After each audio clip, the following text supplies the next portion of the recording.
And good evening, everybody. Welcome back for some Civ6 action. And I'm sorry for my voice at the beginning. It is what it is. Sometimes, especially when I don't talk for quite a bit of time, I don't hear myself and I don't know how to start. I gotta say, I'm probably gonna need to start talking 5 or 10 minutes before the stream. How is everybody tonight? Are you ready for the game? We're gonna have tonight a D2 matchup. From what I understand, it's the little final that are gonna go. Boomer APM going against. Wait a second, Lani Maleri actually today. I do want to actually open up the screen so you can see what I see. They are starting through the pick and ban phase, and unfortunately, we don't know what the map is. What is the map, please? Wait, okay. Well, they're talking about something over there. Maybe they do want to relobby or something. In the meantime, I can actually say hello to everybody. Beasley, good evening, sir, and welcome. And that's a great idea, actually. I think I can do it. I'm not sure if I do remember exactly where I have the files, but I'm gonna look them up. Usually I do put them in a certain place. Baraklov, also bonsoir, monsieur, bienvenue. Also, Pelikanav, good evening, sir, and welcome. I would like to help you with the instruments, but to be honest, I have no idea how instruments to connect to FL Studio. Never actually, to be honest, never actually had the money to invest into these, so I kind of just learned to draw them on the screen, and it is what it is. Like make use of other stuff, especially like loops, samples, stuff like that I found on the internet. Now, Headbonia, also good evening, sir, and welcome. Subs, bună seara, domnule, și bine ai venit. What do we have? Rafifi, bonsoir, monsieur, bienvenue. Is this the actual? Okay, so we're playing on tilted axis, but we don't know if they actually banned something, because from what I do notice, one of them did time out, and I'm pretty sure. Oh my god, is this another one? Is this? Let me actually check out Discord. Maybe they did actually do something different over here. Give me a second. Oh, there is another one. They actually started another one. Okay, let me actually put my name over here, the Shaka Shake, and keep talking to chat. Whoa, Isandut, bonsoir, monsieur, bienvenue, and indeed, no Hazagi, no party. Let's see the party in France in just what, 2 months, less than 2 months. Oh my god, 1 month and a half. Hello sir, also good evening, sir, and thank you so much for picking up that first promotion. Let me actually come back to the bottom here. Hey, Fortuna Belly, good morning, sir. How are you doing? Oh, jumping, the push can bounce. Let's go. Telead with some branches and maybe an elf. Oh, that would be funny. And maybe some, how to say, gifts at the bottom of the tree.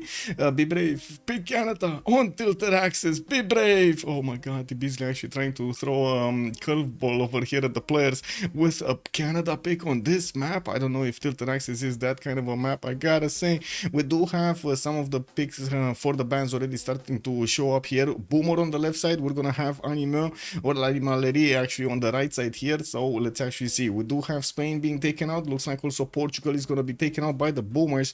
While on the right side, Citia is actually gonna be the first ban. I gotta say, most of the time on this map, you're gonna have quite a bit of naval action. Tilted axis does have multiple land masses, islands, and well, let's actually see what's gonna happen. Who's actually gonna get with a land civ against a naval civ on this map? We've seen it multiple times. Even we've seen cases in which the players totally ignored the coast. Totally, they didn't get a single naval choice in their roster. If that's gonna be today, I don't know. We do need to wait for them to actually go through the pick and ban phase here, and as you can see, as we are talking about this, a few more choices did appear on the screen, with Macedon being banned over here by Lali Maleri. We do have Boomers with Norway, Conge being taken out. Canada and Russia until that are basically big hit me signs, or a huge risk of getting relegated to a big corner. Well, yeah, I gotta say, I would definitely, I think I know a few players. I think I know a few players over here in the CPL community that would be quite happy picking Russia on tilted axis. I don't think they are in the game right now. That's a different thing. Also, Lancer, big question here. Where Indo? That's indeed true. Where Indo? Is not appearing in the pick and ban phase. Well, we do have Genghis Khan being taken out, and definitely with that extra intel, you don't want it against you. And we're gonna need to wait for them to actually go through this. Let me actually see what the big number over here is. Oh, thank you. There was a message over here with a new draft, and another one with a new draft. Thank you. There we go. There we go. They had to change the lobby, so they sent me the links, and I wanted to see what's going on over here. Okay, there we go. What do we have? Ping, ping. Also, I do want to say hello to everybody on YouTube. Good evening, sirs, and welcome. Quality Dragon, welcome, welcome. Good luck. Have fun today. Oh my God, say we're probably gonna have quite a bit of fun on the tilted axis. You can't go wrong. I gotta say, this map, man, this map is amazing. Also, you know, good evening, sir. L'Animalerie. I think, yeah, it's the pet shop basically. Also, good evening, LC3. Good evening, sir, and welcome. Good to catch a stream live. Good to have you here, sir. Much appreciated. Much appreciated. Also, glad to be of service. Yeah, much appreciated for the kind words. Glad to be of service. Sorry, I was eating some words over there. Boomer is gonna go for Brazil as a ban, and it looks like also L'Animalerie are gonna take out Sumeria. So they're leaving basically the England's in. They're leaving also what, Elizabeth in. There's no Elizabeth being picked up. Netherlands is gonna also be a coastal nation. We do have, what do we have more of a coastal nation over here? Dido is still available. Hojo is still available. Tokugawa is still available. Gitarja, exactly what chat over here on Twitch was saying. Gitarja is still available for them. They're not clicking it. They gotta click it, man. Wait, I'm not saying pick Canada to win. I'm saying pick Canada for my amusement. They're suffering. Wow. Okay, maybe we'll see Civ7 to the Game Awards. So who will win following you? Oh, Civ7 at the Game Awards. Let's actually see that happening. Respect the pettiness. Someone didn't like the super cultural victory. Yeah. Well, I mean, Rafifi, there's a chance for that also. Let's actually see it happening. No. You can imagine, I could only be happy if we're actually gonna have a better game than Civ6 in Civ7. When are the Game Awards? I have no idea. But I think another question is, after what happened with, what was it? Wukong something? Or what was it? There was a game that came out a few months ago. That was basically, it told everybody that the awards are nothing, like a nothing burger, right? What was it? Come on, guys. There was a game, Black Myth something, Wukong, no? Black Myth Wukong.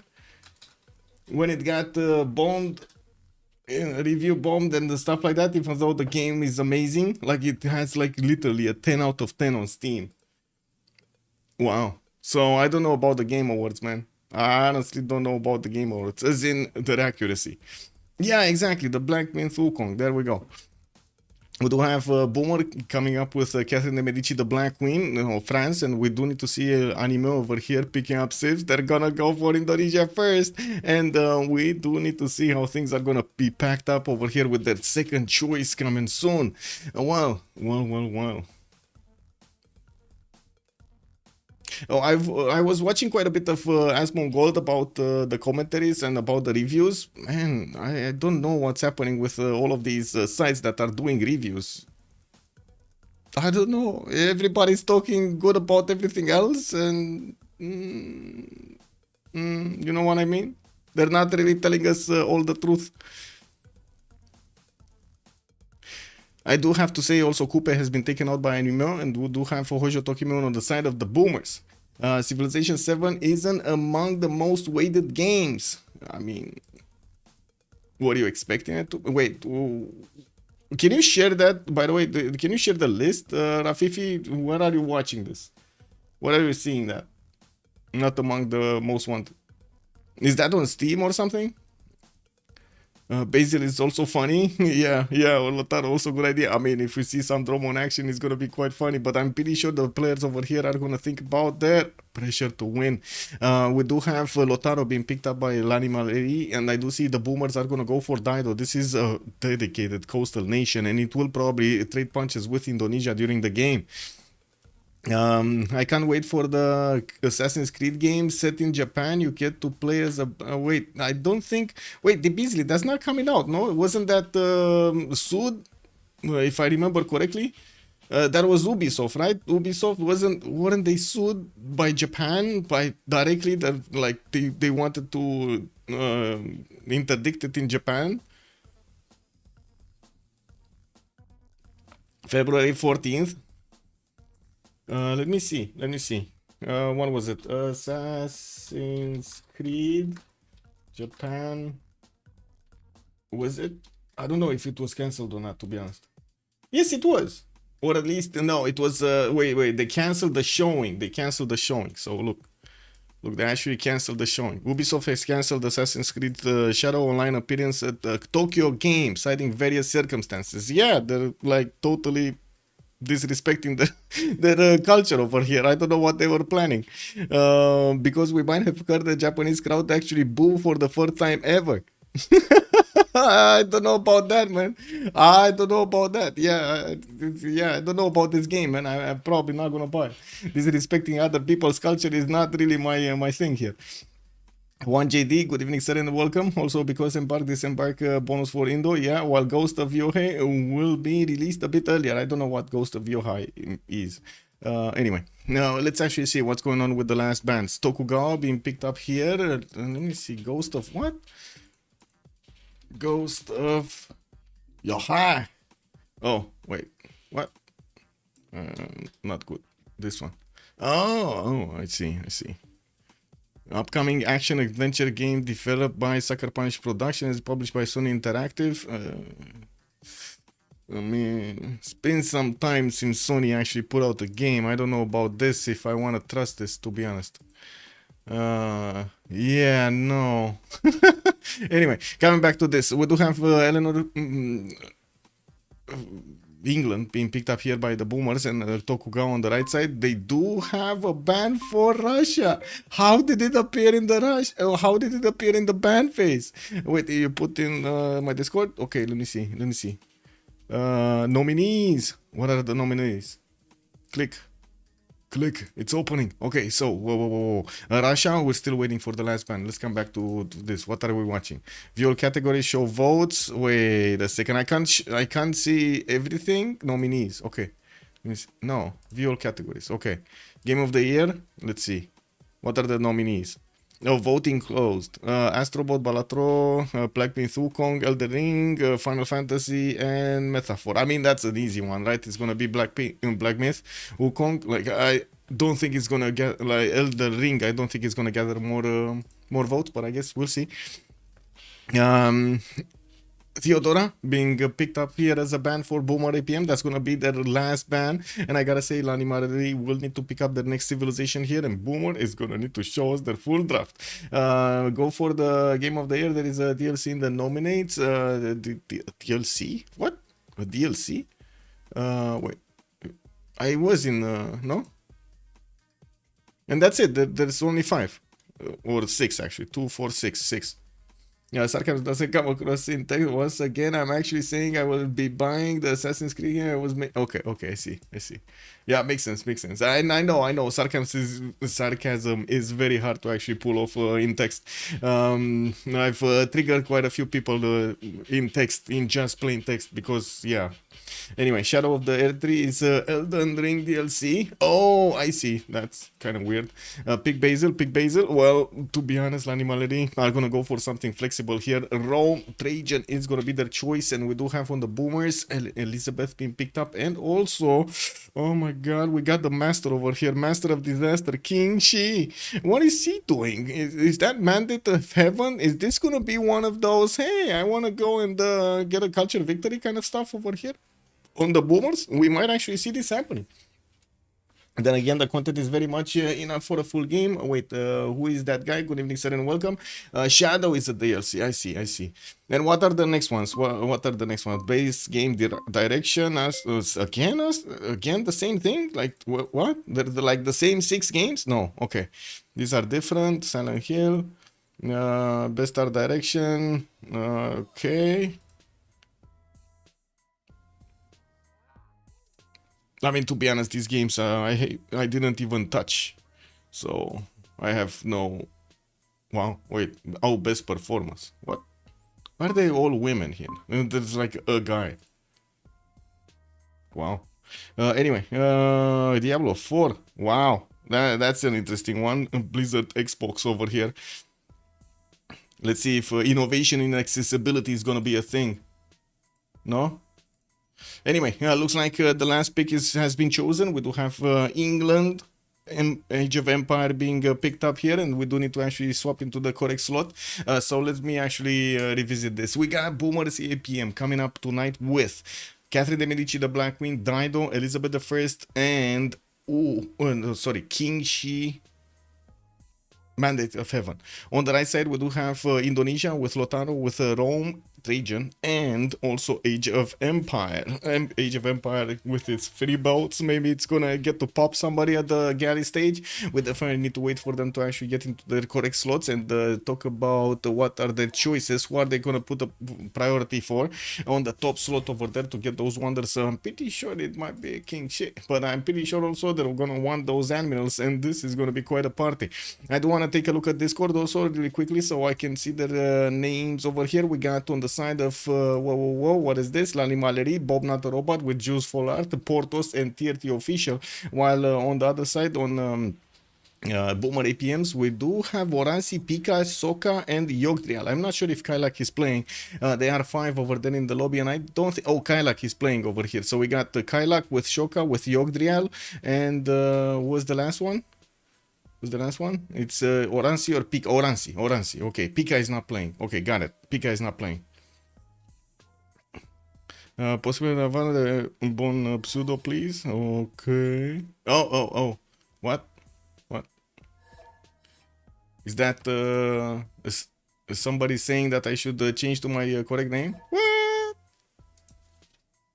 Oui.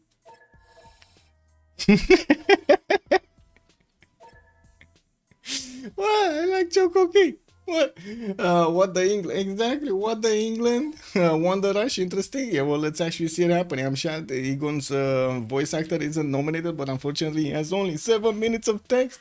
Yeah, it's one of the few things that Xbox actually managed to do right, working to make the game accessible, more accessible for those with different physical capabilities than Starter. I won't ever use it, but the videos and articles I've seen about their programmable alternative input controller are pretty cool. Okay, I didn't read about those, to be honest.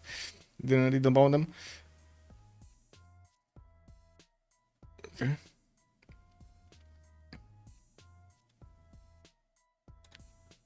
Oh, can I move? I can move. I don't know what happened there. I think somebody just went invisible. Why do I feel like somebody went invisible here? Oh, and it was the host. What? Oh, no. Did the host just turn invisible? Oh my god. The host just turned invisible. Baseball. Uh-oh. Uh-oh. Yeah, I mean, what can I say, man?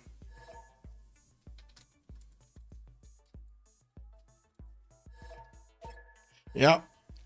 I think we're gonna have a relobby here. A quick relobby.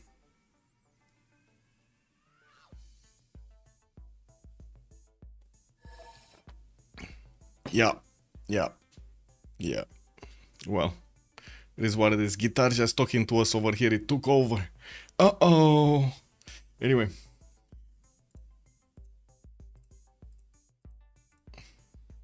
Good evening, Zadap. Hello, Darsen, and welcome. Who's in which team?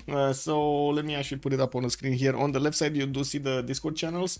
We do have on top, I believe, L'Animalerie, Bobnotarobot, Juice for Art, Portouss, and Tearty official will be playing tonight for them. And then on the other side, on Boomer APM, we got Caillak, Oransi, Sohka, and or Sohka, I'm not sure, and Yogdrael showing up for them tonight. Give me a second.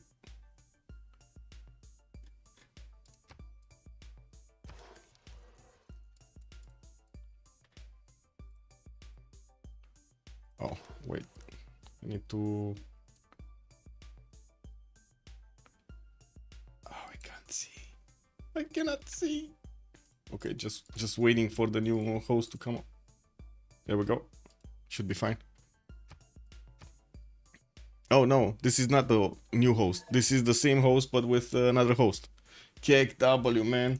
Let me actually see if I can find a link. Just give me a sec. So he's not okay. Some of them do have like their profiles, their Steam profiles open, so I can actually join on them. Sometimes some players do not, so unfortunately I do need to actually open up quite a few Steam profiles to see who I can actually join on. Oh, let me actually open up, let's see. Do I have this? Let me see where that is.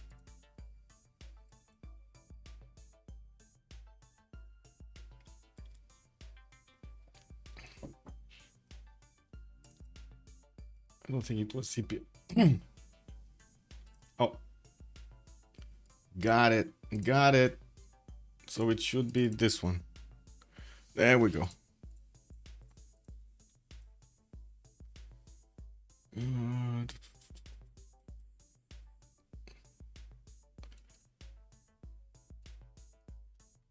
Was it this?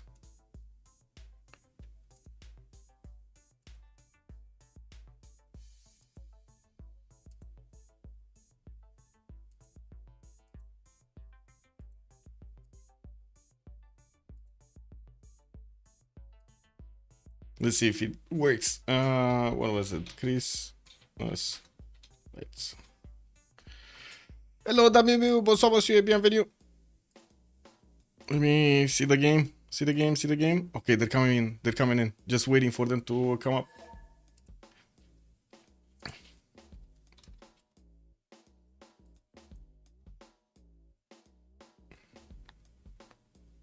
What's happening with that? Oh, it didn't work. What is? Nope. It didn't work like that, man. I think I wait. LED. Do they have like a different name? That might be it. Do they have like a different name? The Christmas lights? The string of lights? The string of LEDs? Nope.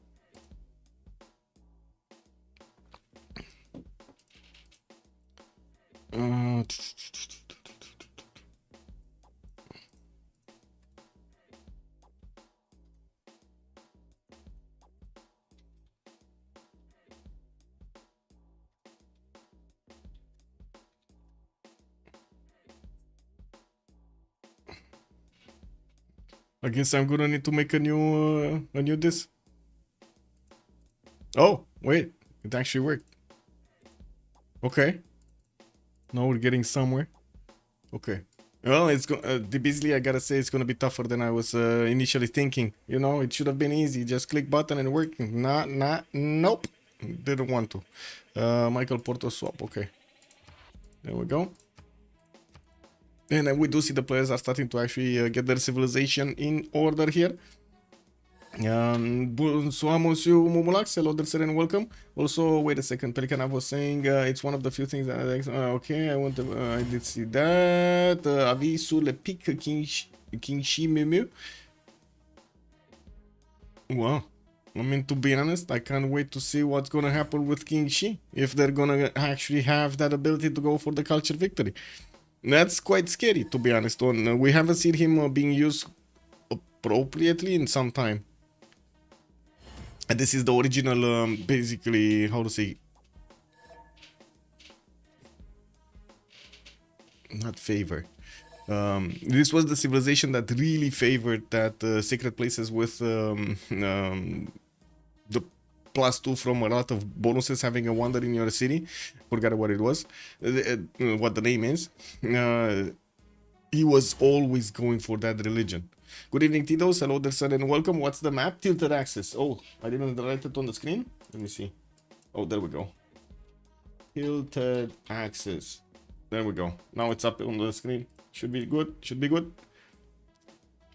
Okay, we do have the players starting to actually ready up. Let me double check my pings quite quickly.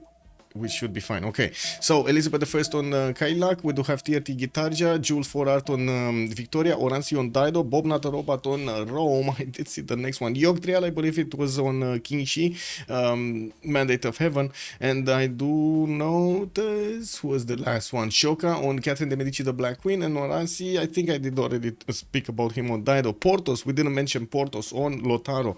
Now, Lotaro does work on the seas as well as on the coast over there. Yes, I understand, no half-coast harbors, no special bonuses over there like Norway does, but still it's a pretty good civilization with the extra +5 against civilizations that are in a golden age. And since you kind of want to be in a golden age, yeah, it is what it is. And chat is saying let's go left. Let's actually put up the remap prediction really quickly, as we are going to take a look at the left side of the map. Give me a second so I can click on buttons over here. Manage the prediction for how many remaps? 0, 1, 2, submission period 10 minutes. Ding, ding, ding, ding, ding, ding. We're going Lotaro. Okay, let's see where Lotaro is on the map here. Oh, Rome is gonna have his own place.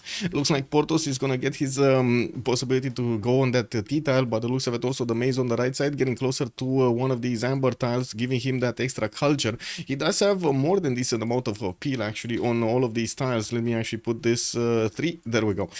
We do have him with some mountain tiles that would actually be good for Shemamul, so he can get that extra culture going. I'm pretty sure he's also gonna chop most of these rainforest tiles. We do have him also with Coco in the south, more amber tiles to benefit from. I do notice he's gonna have a decent amount of fresh water here around his cities towards the northwest, south, and a decent amount of coast actually. Is he allied with Rome? He is allied with Rome, so I'm pretty sure he's gonna put city on copper, get trade routes going, and hear that ching ching ching ching ching ching every turn, man. Every turn he's gonna hear that gold banking on his side.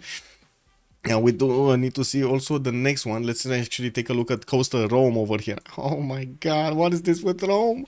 We do have him with, okay, 1, 2, 3, 4, maybe 5 cities that he can actually place on this island over here. Not gonna have a lot of tiles, and I'm pretty sure he's gonna want to expand somewhere. He does have the possibility to go southeast on this coast. Shouldn't be a problem to also take Bandar Brunei, even though that city only has a single vector of attack into it. It's gonna be hard for a single galley to keep on attacking and taking it down, especially if a warrior gets in or a galley gets in there. It's kind of impossible, but anyway, it happens. Sometimes it happens. Now we do have to take a look also on Victoria. Victoria just settled, and looks like Jules for us is gonna be on the other side of the planet. He's also gonna have to the south over here Elizabeth, which is gonna be an opponent, and I do notice to the north is gonna be Dido, so he's basically locked in here with 2 opponents, and maybe there's even one on land here. Is there somebody on land? There is also somebody on land. That's France. Oh no, it's not the same continent though. At least his Guard Imperials are not actually gonna get to the capital city to get there. It looks like one of them, Catherine de Medici, Sohka to be exact, is not seeing the correct spawn, so he wants to get out to, how to say, fix it. Anyway, wait, 2 of them? Whoa, they're dropping like flies. Wait, really? They don't see the same spawn? What happened here? Oh my god, can you imagine if we don't see the same spawn? Because we have no idea how to actually double check this. Battlecruiser, good evening sir, and welcome. Hey, what level did you get, by the way? Does anyone know how? Yes, Dishak managed to win, and we're gonna see the finals tomorrow. The start of the finals. It's gonna be the first game tomorrow, and I'm not sure actually, did they write something up? Give me a second, because I'm pretty sure I can look it up. Here, yes, final squadron. It's Vendredi 2030. So yeah, tomorrow basically 1930 GMT. They didn't set up the second game, but I would imagine it's gonna be throughout the weekend. So we're just waiting for this to happen, for them to actually schedule them.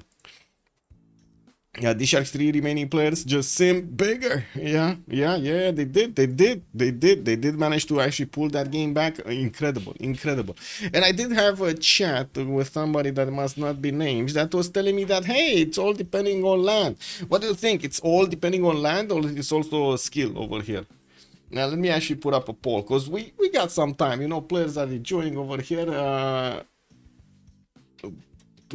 What do you think gets them the win? the land.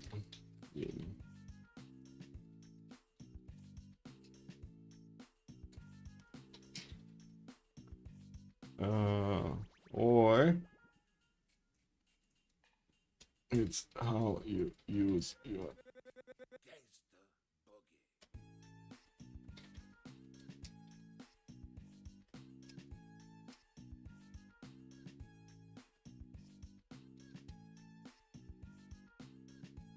one sec. Need to actually think how to get this. How they use their powers. Let's see, chat. Yeah, I didn't cast. I'm sorry, I didn't cast. Let me actually put it up on the screen here. Let's see, what does chat think about this? What does chat think about this? What do you think gets them the win? The land, the civilization pick, or how they use their powers? What is going on? France and Coupe ultra big, while Kane's Japan got pillaged by the Kitar horses. Oh my god, that Kitar attack was insane. Yeah, where to look for the result? It's here in reporting, S14 reporting D1. It's here. So there was a CC at turn 99, Victory D-Shark on the primordial map. This is the roster. Pipo Extas, Josie 06, R1 played with D-Shark, and Arcane did play with Damori, Omegaya, Mikado, and Apule. You can see basically with what they played and so on. Bonsoir, Monsieur Andreo, bienvenue. And let's see what's going on in the poll. Wait a second, is nobody actually the land or how they use their powers? Wait a second, I'm gonna put on this one. What do you mean the land? It's not only the land. Wait a second, we got a relobby. Okay, that's unfortunate. It is what it is. Yeah. I gotta say, influencing the vote right here, you see? The land 4 and how they use their powers 3. It's a 50-50. Well, not really 50-50, but you know what I mean. Let's get it to 50-50, I mean. Wow, I saw Dido against 3 opponents, 2-inch opener. GG to them, yeah. I mean, to be honest, in these days, you can say anything about anything and it's a hold of truth. I can't believe what's going on in the world right now. It is what it is, no? It is what it is. We're all living in our magical bubbles and calling it reality. Oh, there we go. We got, oh my god, it's not actually 50-50. It's 44, and 11 on the civilization pick. To be honest, I gotta say, the civilization pick a lot of the times influences the land quality that you're gonna have. Depending on your pick and the spawn bias, you know what I mean? You're gonna get more likely to get into a certain type of land or another. Let me see. Oh, I think this is the correct one. Oh, how they use their powers is starting to catch power, more power. Okay, we're coming in. We got a relobby here. Okay, this was the first map. They didn't even get to that point of remapping. They didn't even get to turn 2. They just well, saw a little bit of their land so that they don't see the same thing, and boom, it's fine, guys. They tested the game out, guys. They tested the game. It's all good. It's all good. I was on Elephant stream when where he thought about clear tons of Civ bias in BBG. Hope they won't do it.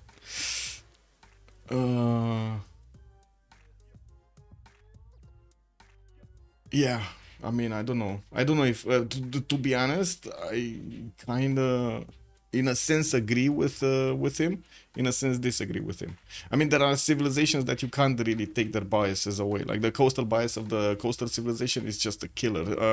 Russia doesn't have a problem at all, actually, being in the middle of the map. It doesn't care. It's gonna do just as well as in the tundra. But Canada, you can't take it out of the tundra. If you take it out of the tundra, bad Canada. Bad Canada. Also, Sweden, if it doesn't get into the how to say area in between the tundra and the middle part, or as close to the tundra as possible to actually benefit from those extra bonuses from the different biomes, is just not cool. Yeah, river bias, mountain bias. Oh, the river bias and the mountain bias. Yeah, I see. And split bias. I mean, I don't know. I would actually like to see it like on these changes. I would like to see a version enroll quite a few maps on it with different civilizations to see exactly how they spawn before I actually make a decision. I like more to actually. Give me a second. Let me double check this. I like to actually see them in action rather than imagine. You know, like, oh, it's gonna be like this. It's gonna be like this. It's gonna be balanced, perfectly balanced. In a lot of these cases, you don't actually know, especially when you have so many variables. In this game, so many variables actually need to how to say, get together to actually have what you need. I agree that split biases is kind of OP, but if there, I believe we don't have that many split biases anymore, if I remember correctly. There are like only like what 4 or 5 civs maybe with split bias. I may be wrong on that one. I never actually counted them, but it feels like we don't really see them. Like there are civs in the game that were called out for having a split bias, but they never actually had split bias. You know what I mean? No, Spain, if I remember correctly, Spain doesn't have a bias. Does it have a bias? Did they introduce one? Because I remember a discussion. Apul was mentioning something about this. One of those never actually had a bias. Okay. Where is the list, by the way? Where is the list on BBG? There is, I'm pretty sure there was a list with biases somewhere on BBG, but I don't remember when. Do you know it? Wouldn't, for example, geothermal bias be a split bias? Saloji, good evening, sir. I guess you're getting closer to the bias. Yeah, you're getting closer to the split if you do that. Yes. I'm not sure if you can actually... yeah, you can put geothermal bias. Anyway, let's actually see. We did talk about Trajan. We did talk about Lautaro, Victoria. We watched him a little bit. We saw that he's gonna get boomed here by the boomers. Oh yeah. He does have also Giant Causeway to the southeast to go for. And I gotta say also his redcoats are actually gonna have the perfect continent to go against France. He does have the continent on another continent, the French continent, but France is also going to have Garde Imperiale. So in that sense, I don't think any of them is actually going to win here. We do have Kitarja also to take a look at. He's going to be on the western side, and it looks like he's going to be coastal next to China. China not going to have a good time over here, definitely. He was planning this game to build the pyramids, to be very, very big, to get all of those walls going everywhere. He was planning to get the Stonehenge, to get his religion, make his people, give him a lot of faith, to buy a lot of builders. But in the meantime, it looks like the game just said, hey, you know what? I mean, it's good to have dreams, but maybe stay on the coast a little bit, try this out and see how it matches. He's definitely going to have more cities, and pretty good ones actually, on the northwest, on the cattle tile with a lot of tutus, the T-tile there. He also has the ability to settle on the T-tile if he actually wants to. Another city southeast, that's going to be right in the face of Indonesia. Can you see this city? This is right in the face of Indonesia. You don't even know who's going to get there first. We do have him with a lot of inlands, and I gotta say, Mapuche over there in the north, oh, I don't know about this. Angulo Mapu is gonna have a feast in Xi'an. I'm pretty sure they're actually gonna get with those Lautaro directly in, with those Mano Raiders directly in Xi'an. Wait, what the F is this? Thought the map is continent. Why is there so much land? Well. Yeah, tilted axis does throw us some curveballs like this. Yeah. Also, I told it's a remap for the boomers. Rikimaru, good evening, sir. You think it's gonna be a remap for the boomers? I guess each of them do have a civilization that's on the other side of the continent in between multiple opponents, so both of them could actually use this remap token. Let's take a look next on what was it? Sohka. We do have Paris here with some tutus, a possibility to go for Temple of Artemis, Crater Lake in the north to settle next to and get the bonuses. An interesting possible Temenaki City to the east side, and I gotta say this banana settle with some dice style looks good and smells nice. We do have him also with the rice settle with a lot of food that's gonna put him right in the face of England. Now I do also notice a lot of mountains in the south are gonna give him the possibility to get a lot of campuses with a good science. And I think I need to move forward towards King Shi over here. Does he even have a stone tile? Oh my god, this guy doesn't even have a stone tile. Like, you kind of need the stone tile so you can get Stonehenge with this guy. And he doesn't have it. Like, there's not a single stone here. I guess the stones are not with Yogdrael today. I'm sorry about this. No stones, man. No stones. That's a pro. I think that's a problem. Maybe they'll just split. Yeah, maybe each of them hold one of their enemy hostage. Well, let's actually see if China over here is gonna be a better hostage than London. Anyway, Oransi, let's take a look at Dido. What is Dido? What is he doing? Tyre gonna have his fish tiles. Gonna have banana canal over here. Possible city to get the canal going. We do have him with an island to settle. A pretty good one in the Mediterranean Sea. The right side, he's gonna have incense, truff, some of those turtles. I don't really see good land to the east side, to be honest. Like, there aren't enough hills over here for him to make a lot of use of. On the western side, he does have a little bit better territory here with a lot more chops, with a lot more tutus and hills, of course, to actually get improved. That would also mean he might actually need to settle some inland cities, which I'm pretty sure he's not gonna like. He's definitely not gonna like. I think I'm gonna need to make another coffee though. Anyway, China's Civ has worse spawns and biases almost all the time, even worse than Mali. I mean, at least with Mali you wanna go desert, no? Anyway, a settler is popping out in Fortress here from the city of Tyre, and we do see he actually has stones. He has the stones, man. The stones are with Phoenicia today. He took them all from Key. Let's take a look at Elizabeth the First here. Where do we have him? Here, south, and it looks like he just popped an envoy from a tiki hut. He's gonna have the opportunity to go and have a party in the city of London with those jongs, with those caravels, and I'm pretty sure he's gonna couple his navy together with the city of Tyre and get them going to England. We do have Caillak with his settler coming up in 410s, and yes, Leeds here. He's gonna get his reef fish tile worked in the water with more cities with fresh water. Southwest, northeast, I do see he's gonna have at least a few of them, like this one over here on the iron tile. Ugh, those tiles are insanely bad though. Like, wow, yeah.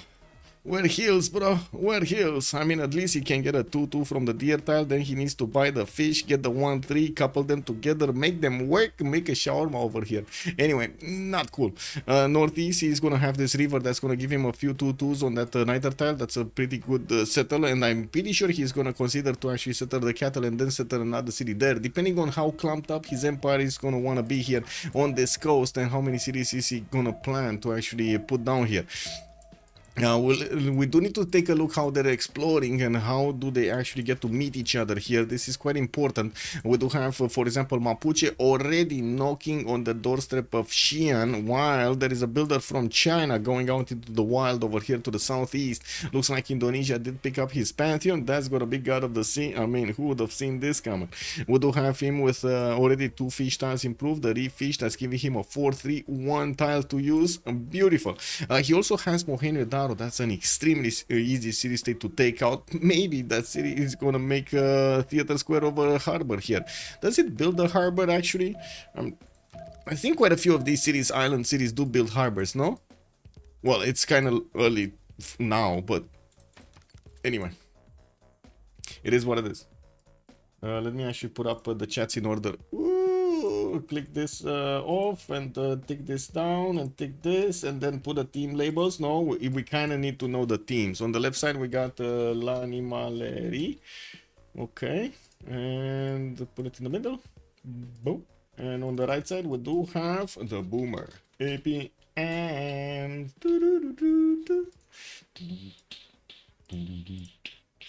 Noblet, good evening, sir, and welcome. What the hell is this map? Oh my god, yes, sir. I mean, we're playing on the tilted axis. Basically, it's the North Pole in the middle. The map is flattened like a pizza. And this is the flat earth, basically. This is flat earth. The map doesn't go around, you know, it just falls off. This is, yeah, flat earth, it is what it is. Just in real life, exactly. The water just falls off, you know, it's fine. It gets regenerated from space. Yeah.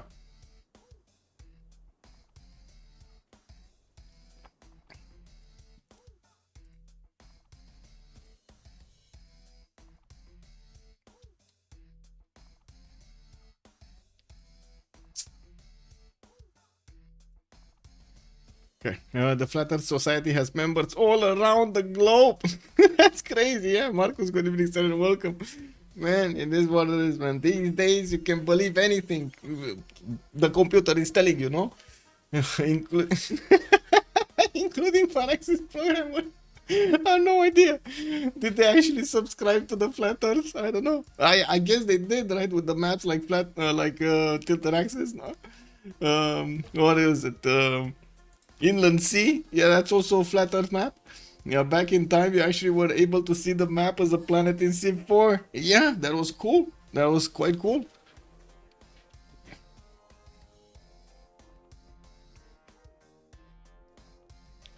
I guess they're moving more and more away from reality.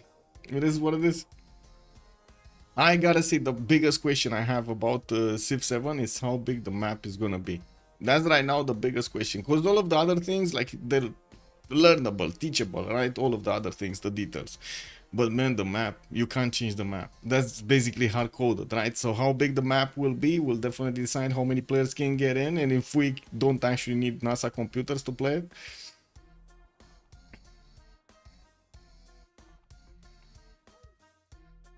So this was the first map that got remapped. Okay, let's see what do we have next. We did have Rome basically on a tiny island. We did also have civilizations that were kind of out of their neighborhood over there on the other side of the planet. And it looks like we also have right now the map being generated with 3 big islands with some peninsulas over here to the southwest. Chat, where are we going? Are we going left or right, chat? Where are we going?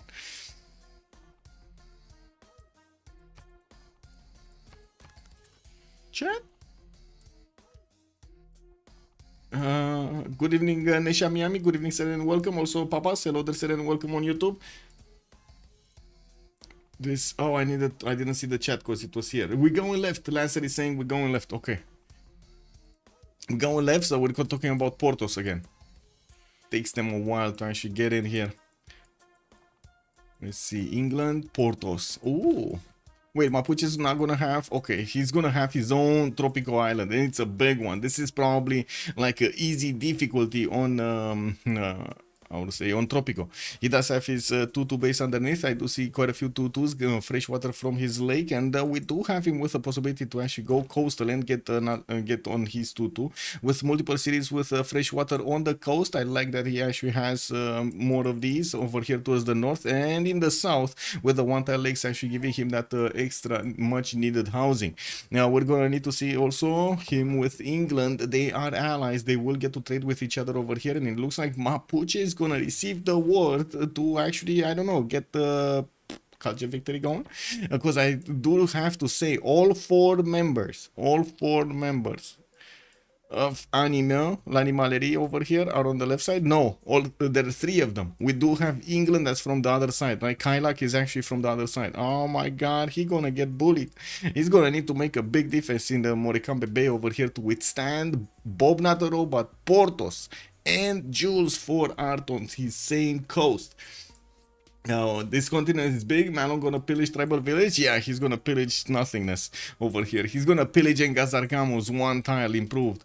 Well, it is what it is. At least he does have a city state to take out quite quickly. And from what I do notice, he's gonna have some tundra in the south. Doesn't really have that much, how to say... no, he does. I don't know what I was going for with that sentence, but it is what it is. I'm gonna come back. We do have him with a decent amount of peel over here for his Shemamuls. That's pretty good to the south and to the north next to the mountains. And of course, the fresh water can be seen everywhere. Well, let's actually move forward towards Rome, who is on the coast to the south of Elizabeth. And I remember, I was thinking I saw somewhere Gobustan, but I think it was Motanatse Canyon. It is what it is. You know, sometimes when you get old, you see culture, you think Gobustan. Anyway, we do have Rome here getting his scout out in 3, and from what I do notice, he's actually gonna get multiple cities, but without fresh water on the coast. Krakatoa in the south, also Motalatse Canyon in the northeast. Question is he gonna wanna boom boom over here Elizabeth with boats, or is he gonna wanna boom boom him with legions? We've seen Julius Caesar pull off quite an early boom boom against Liverpool, or I should say against, what was it? Persia, Nader Shah, right? The last time we saw it play. Now, is it gonna happen again with Trajan? Because he definitely has the opportunity. He's not going to have that many free warriors to pick whenever he's going to put down cities. But man, Legion's still going to be chopping legions. We do have Victoria, Age of Steam, or Age of Empire, actually, to the south, with London benefiting from a continent split towards the northwest. Not gonna care that much about it. We do have him with also the possibility to settle more of these freshwater cities, one to the north on the cattle tile, and I do see on the right side on the lake, not that much freshwater on the coast that he has over here on the western side of the capital. Could actually settle some cities from Lotaro on the other side of the coast. Shouldn't be that big of a problem. Ngulumapu does have enough cities to settle anyway here, and I'm pretty sure they're gonna want to settle towards each other so they can get those trade routes going between them as probably quickly as possible, especially for that caravel timing. They do need a lot of gold, if that's gonna be needed. That's, I guess, a question that we're gonna need to answer while we're gonna need to watch more civilizations in their neighborhoods, especially Elizabeth I here. We don't know yet if he's gonna need to defend on land, if he's gonna need to defend on the navy, if he's gonna need to defend both. Maybe they do think that England is gonna go for caravel timing and Rome is just gonna make legions, and you know, it is what it is. Gitarja here is going to be on the middle of the map, looks like on the right continent, but on the left side of that right continent. Mahapahit is going to get his builder out in 4. That's have a fish tile, only a reef fish tile here in the capital in his proximity. There is a turtle, but it's too expensive, 25 plus 35 gold to actually get those tiles. And from what I do notice, he's also gonna have a decent amount of cities to place on the coast, with another one here on the 2-1 base, maybe even get the rice tile, even though I gotta say, being on the coast and adjacency towards those harbors, man. North side, he's gonna have some more turtles to improve, mountains to also get those campuses next to, and to be honest, again, no fresh water. That's unfortunate. Some banana settles on the right side, that's not gonna be bad, and no city state to take out near him. No city state, no boaty boat city state. Well, on the other team, we do have Catherine de Medici. That's going to be on the opposite side of the coast here, from on the vis-a-vis side of the coast, on the continent of Indonesia. Paris is going to get his scout out, going directly for the bananas right side. Could go further on the right, and I do have to say, he could just totally ignore the coast, stay over here on these rivers, and ignore the fact that he should actually fight with his allies there. He is also going to be an ally of Caillak, and they could set up coastal trade routes on this one tile of water that's going on in the north. I'm not sure how this band over here got made, but it is what it is. We do need to also take a look at Kin. Where is Kin? His own peninsula. Biggest question about Kin is if he has stones. It's very important. Does he have stones? Yes, he does. East side, he's gonna get 1-1. He's gonna also have Tsingi de Bemaraja to the north with the stone tiles over there that do benefit also from one culture point, one extra science point, and they do have, what's more, food, right? They have extra food around them. He's getting his settler out in 5 turns. His freshwater cities are not going to be that big. We do have him with another freshwater northeast and that on Tingi, but that's about it. He's going to need to play some coastals over here if he's going to want to play this. Also, Ion van der Lek, good evening, sir, and welcome. This is just China. Culture Victory waiting room. If he has half a decent spawn, well, I will let you judge if this is a half decent spawn. I would think he's going to actually have quite a few problems to put a lot of cities and get his population higher, but we're gonna need to see if he's gonna overcome his challenges here and get that culture victory going. Let's see Dido.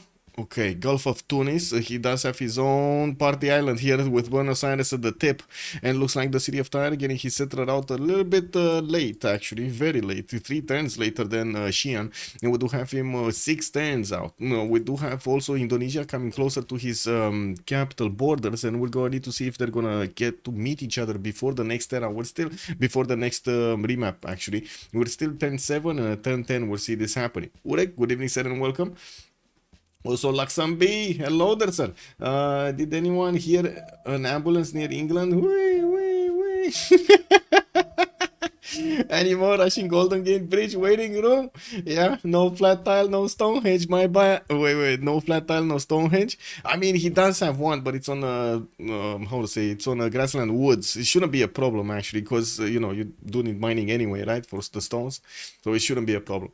Anyway, let's actually take a look at Elizabeth. Did he get sniffed out? He did. Rome over here got a whiff of Caillak, and let's actually see how things are going to go through. We do have Caillak getting his settler out in 410s. He does have the opportunity to just ignore the fact that he should be settling coastal here. I'm thinking he will probably want that cattle settled to the south, but that will still expose him to the Roman legions, so he might actually just ignore this, get a city on the stone tile, get a city on the wheat tile, and just keep settling towards the east over here towards France, while trying to put an army towards the south so he can keep Rome at bay. Of course, that's not going to stop the frigates or the caravels to come and take out his capital, so we're going to need to see how he's going to try to make this work, the defense work. Yeah, he's trying to get to the capital city of Rome. They did actually spend the 65 gold to get a slinger here in the capital city, so Bobnotarobot is not gonna lose his settler. We do have some Tiki-Hatians over here that are also gonna need to be picked. The scout is not seeing. Oh my god, he actually saw everything, man. Oh man, he saw Motrace Cannon, got one of those promotions, and then going directly for the Tiki-Hats with the promotion on his chest. Perfect. Also flat sand. Wait, where is flat sand? Ooh, wait a second. He has flat sand? He has flat sand. Pyramids are gonna be the way over here for Yogdrael. He also has an Etemenanki city, by the way. I'm not sure if you actually noticed, but this is an Etemenanki city, no? 1, 2, 3, 4, 5, 6, 7 tiles to get to experience Etemenanki here. He is putting down a holy site from Xi'an, and it looks like he might be planning to actually build that a Stonehenge from a second city. Not unheard of course, it would have been quite expensive to actually get it there. Is he not actually...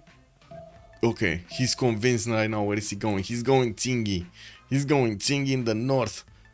Not at Temenanki city.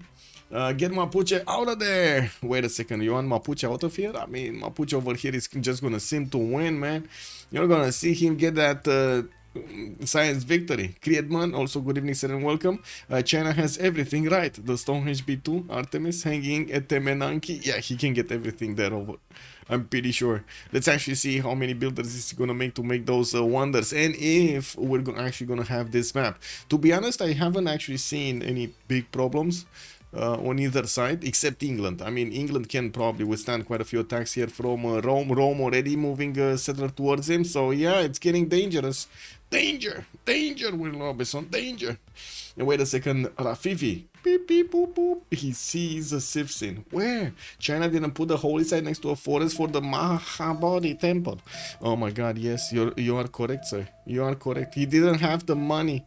He didn't invest the money for the best style ever. But anyway, it's a close subject. We do have a remap here. It is what it is. We're gonna have L'Animalerie wanting to get out of this. Interesting. Why? Because they didn't see China or something? Wow. Mapuche not on front line. He can't actually apply his power. Yes, Rome could have actually taken on Liverpool, but they didn't trust his chances. It is what it is. So we're gonna have a new map just starting off right now.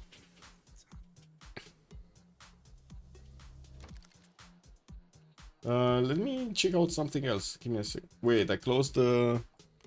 close Photoshop. Boo. Let me actually see something.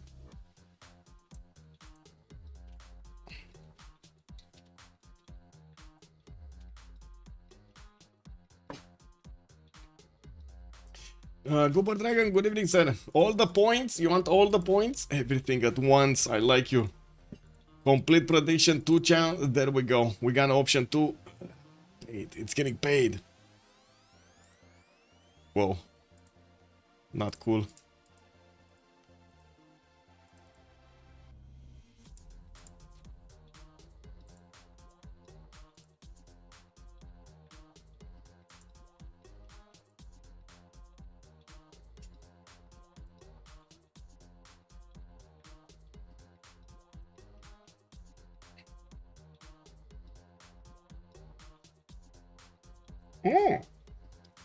Hey, we got a long map. We might actually not have anybody on an island. Or wait, who is the poor soul on this island? Oh, it's Antananarivo. It's fine. He can take it. It's fine. And we do have, what, Nazca here? It's fine. Okay, nobody's on the tiny islands, guys. They got out. They actually succeeded, but okay, it's fine. It's fine. This was the last peninsula that I didn't check. This maybe tiny, no. Okay, these. Okay, it's fine. It's fine, guys. They actually have this going, and I gotta say, this time around, we're gonna look at their strategic resources as we're going through them. Chad needs to tell me if we're going left or right. Just give me a holla. Ooh. What the?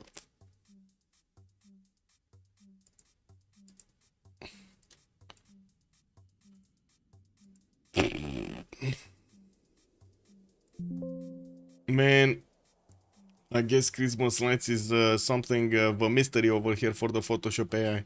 Yeah, it's for something like a mystery, man. I don't know about this. I don't know about this. Doesn't look right. Yeah, no. We'll need to go about it a different way. Oh wait, let me actually try what I initially wanted to try.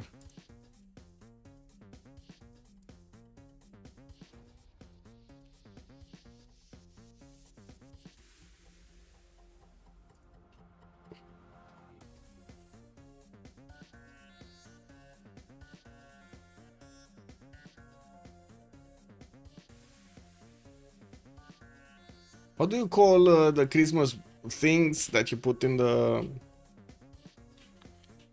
tree? I don't know why they remap, probably afraid of the culture victory. Yeah, I was thinking the same thing, Constantin. Good evening, sir. But Mapu could go full culture and try to defend. Yeah, ornaments, okay. And ornaments. Thank you, sir. Thank you. Let me see if maybe he knows this. Anyway, where are we going? We're going left or right? Marcus was saying right, so we're going Caillak here. Let's see, Manchester is going to be right next to Dido. They will be allies, shouldn't be a problem to actually get the trade routes going. Manchester is also going to have a lot of reefs here. He's going to have a reef fish in the second ring. He's also going to have his fertile, a 3-2-1 that he's going to get to benefit quite early.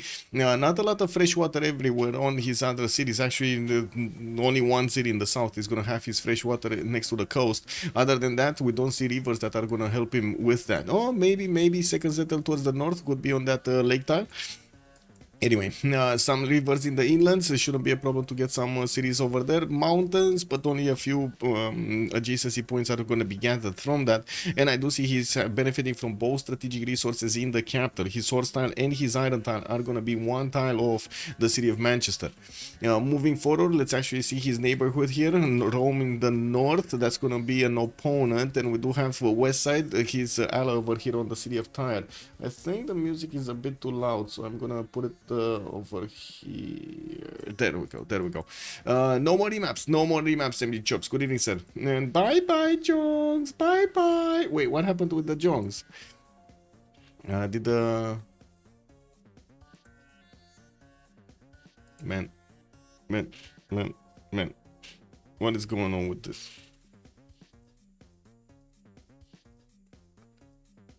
Okay, wait. I guess I can do this, but I don't like to do this. Anyway. Whatever. This is what the AI did, by the way. Beasley, if you're still here, this is the last version I did with the AI. No. We need something different. No, we need something different. Anyway, let's come back to the game. Let's take a look at the next one. Dido. Where is Dido? What is he doing? Dido is here. Boomer Steyr. Looks like he's getting his scout out in 3. 2. And I do see he does have a cat in the north, but cannot get to it. There's another city stayed here, Zanzibar, that he could actually take out. Has an island that he could put a city on. And I do notice in his capital he does have, well, fresh water from the lake, with another city on the stone town on the right side, getting him more fresh water from that river. He does have his reef fish tile in the northeast, bananas in the south to get the extra food going in his capital and make that city grow a little bit quicker. While I do notice he's gonna have a decent amount of coast to settle here, I can't really say he's gonna have like 10 cities if he's not gonna go on these islands or in the Libyan Sea. And I think Bob has a problem with his how to say shortcuts, hotkeys. So wow. But Yeah, it is what it is. There's no way Indo can spam Jongs from that spawn. Where is Indo and why cannot he spam Jongs? I mean, you're not wrong. You're not wrong. Indo's gonna have a problem with China on land though. Or he's just gonna totally, oh my god, wait a second, this is very bad. Anyway, let's come back to this because we're getting into dramatic consequences over there. Let's actually talk about the good stuff. Let's see where Rome is. We got Rome here with his 3-2 banana. We got some scouts coming out, possible +3 campus in the capital to get quite early, and the second city towards the north, and to have another +3 next to it. Now we do have him with a possible Temenanki city to the west side here where his warrior is standing. And I do notice he's also going to have quite a few cities on these rivers. Is he going to want to go coastal? Not sure. He does have England in the north, and of course he could settle on the coast, get Reina in, and get those trade routes between them going. So I'm pretty sure he's actually going to want to settle a city on the coast. Now we do have him also with horses in the first ring, iron in the first ring. Shouldn't be a problem for both of those resources. And the players did reconnect here to the game. Looking at Victoria, Age of Empire, we do have him with one big continent. There's no continent split here for him at all. And we do have London getting his scout out in 1 turn, has access to a 2-3 deer tile for more production, not food, versus the ones that do have bananas over there in the settles. Has a tobacco settle to go for in the south, or at least next to, with bananas and also seal tile in its proximity. I'm actually curious if he's going to put it on the lake or on the seas there. We do have him also in the north with a few more cities that could be placed on the coast. One of them, one single one, will have the fresh water from the river, and that's about it. Now we're going to need to see how he's going to try to space out his cities over here to get the best bonuses out of them, or I should say the most times to use. In terms of strategic resources, he has his iron tile, as you can see, in the capital. He also has his horses second ring here, and well, he started exploring his west side where there is quite a bit of desert and mountains that I'm pretty sure he's not going to want to settle. Let's see Gitarja spawn. What are we talking about Gitarja? Well, he does have his 2 resources in the capital, the fish tile and the turtles, to improve. Another city to the north, not bad, next to that warrior. Probably in between all of those, he's going to get that harbor in between the crabs and the fish tiles. And in the south, again, more cities on the coast, but no fresh water. Now he will also have the island and Cardiff to settle on. We're going to need to see if he's actually going to get these cities here and take out Cardiff from the beginning. Again, a single vector of attack against that city center does make it a bit hard, a bit challenging to actually get to take out that center, that city state for yourself. Also, Konstantin was saying also about team positions. Not only rail dogs matter, but also left team has 2 naval trades, right team only 2 land trades. We do need to take a look at those also. Indonesia will have the possibility to trade with Mapuche on the coast, and we did see on the other side Rome and England having this ability as well. So yeah, definitely that's going to be strong on their side. We do need to take a look at his strategics. Horses in the first ring here of Mahapahit, but his iron tile is going to be second ring. We do have him pumping out his settlers soon, and by the looks of it, well, we might actually have a reload if the players are not going to stabilize their these things. Anyway, hopefully it's going to work. There's a second horse tile here in the third ring of Mahapahit, which personally I think he's actually going to grab with another city, but sure, let's actually see if he's ever going to grab that one. And I'm quite convinced he's gonna pick up God of the Sea again, even if he doesn't have that many resources here to benefit from. In the northern side of this coast, he's gonna get access to more fish tiles, and if he goes on the water, these one tile islands or whatever they are, they're gonna actually be a bit more better, because of the extra production on those resources, and because he does have a lot of the resources around the islands. Taking a look at, wait a second, Mapuche, yeah, Mapuche is here. Mapuche, we did talk about Mapuche, okay. Catherine de Medici, it's to the north of Mapuche, actually quite close, not on the same continent. Looks like Sohka over here is gonna have a lot of land to develop his cities with rivers all over. He also has a settler coming up in 5 turns. His scouts are moving north to discover what's going on the land here, and I do see Mapuche scout is actually just gonna pass the French warrior, not gonna get to meet him. He's gonna to go for that tiki hut. Maybe there is a chance, but I don't think it's going to happen. Yeah, they're just going to pass it at the edge of the visibility here between each other, or next to each other. We do have Paris also benefiting from Iron Tile in the second ring. Also Horses second ring here to the east side. While I do notice he's going to have a lot of freshwater. Lakes, rivers shouldn't be a problem to get the chops going from these forests, from the hills. And of course, we will need to see how he's gonna get to do everything. Qin Shi, he's here. Qin Shi does have a stone tile in the capital. He does also have multiple diamond tiles that he will get the gold from. And I do see he is getting scouted out by Mapuche's warrior. That's a bit of a boo-boo.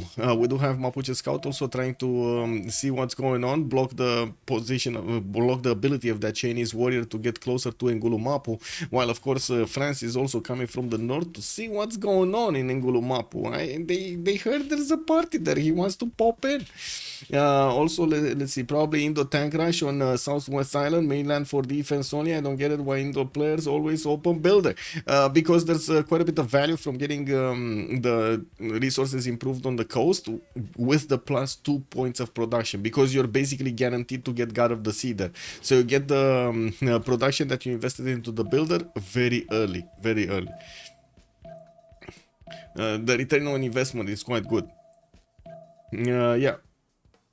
Also matters that as Mapuche, as Rome, can erel all opponents, meanwhile England and probably Indo untouchable.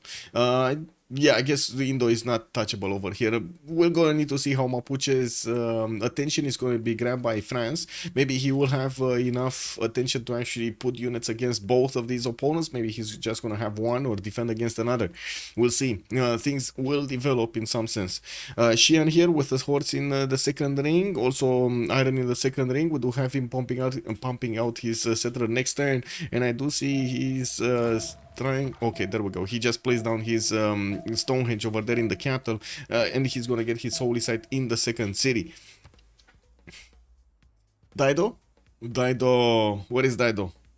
Where is Dido? Dido is here. Dido is actually quite close to another ally of his, Caillak. Unfortunately, it's going to be quite a bit of a pain to get those trade routes going. I'm seeing a possibility. There is a possibility, guys. We do have a possibility for England to get a city here, probably on the right style, and then we can actually see a city from Dido over here on this lake, and they're going to get to connect their economy through this, at least a few tiles of water, right?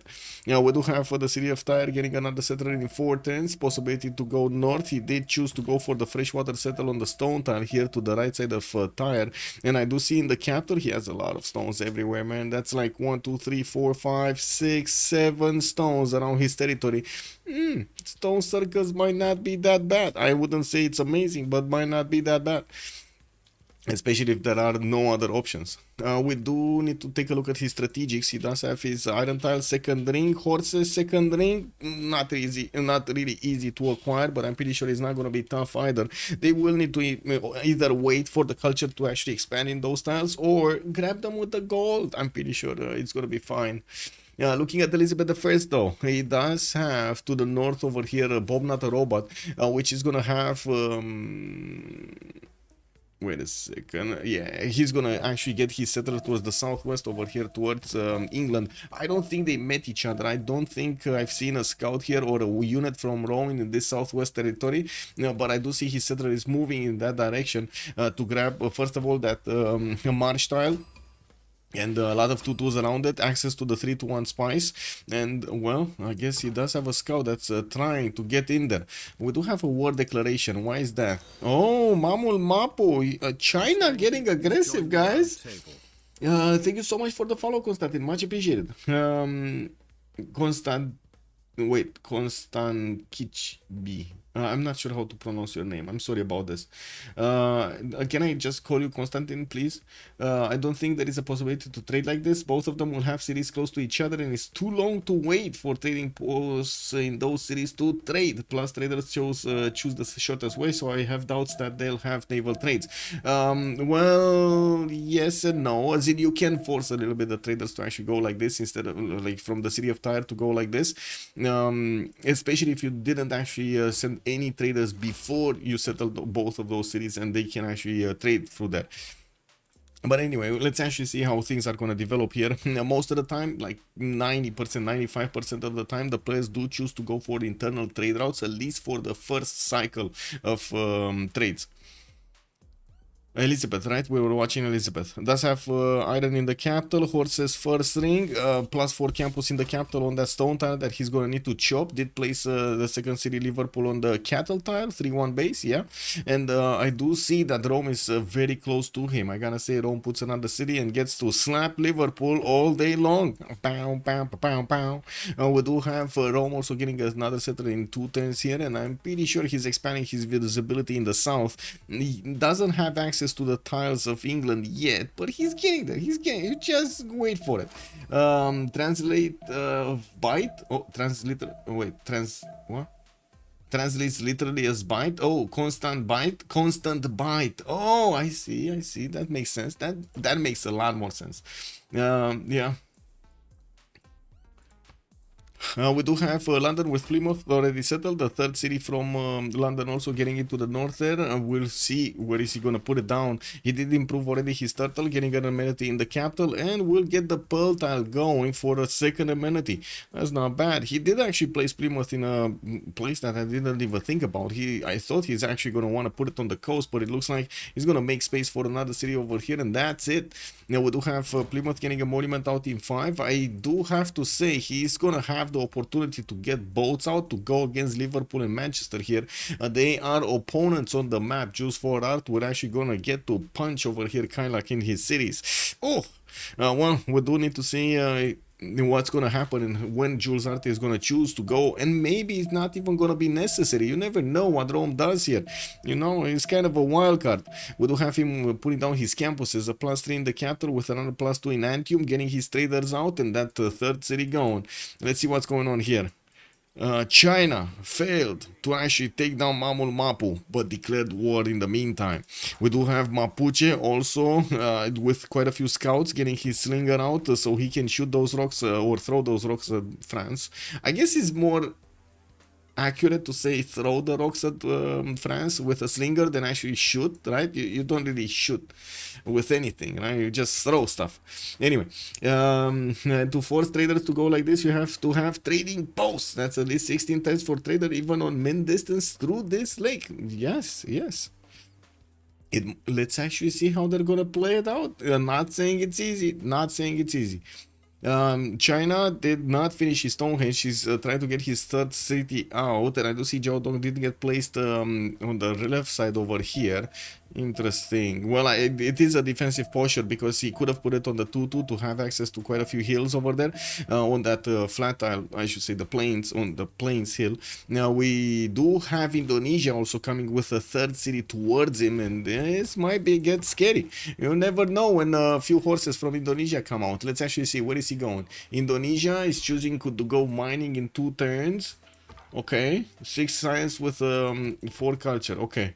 Well, at least he doesn't have a lot of culture yet. Anyway, he's getting his monuments out. We do see the Chinese scout is actually trying to hunt down the settler, or at least get the whiff of what's going on in the backside over here. Let's see, where is Indonesia's warrior going with the settler? Where are they going? This is like one of those mystery challenges over here. The adventure begins for the Chinese scout.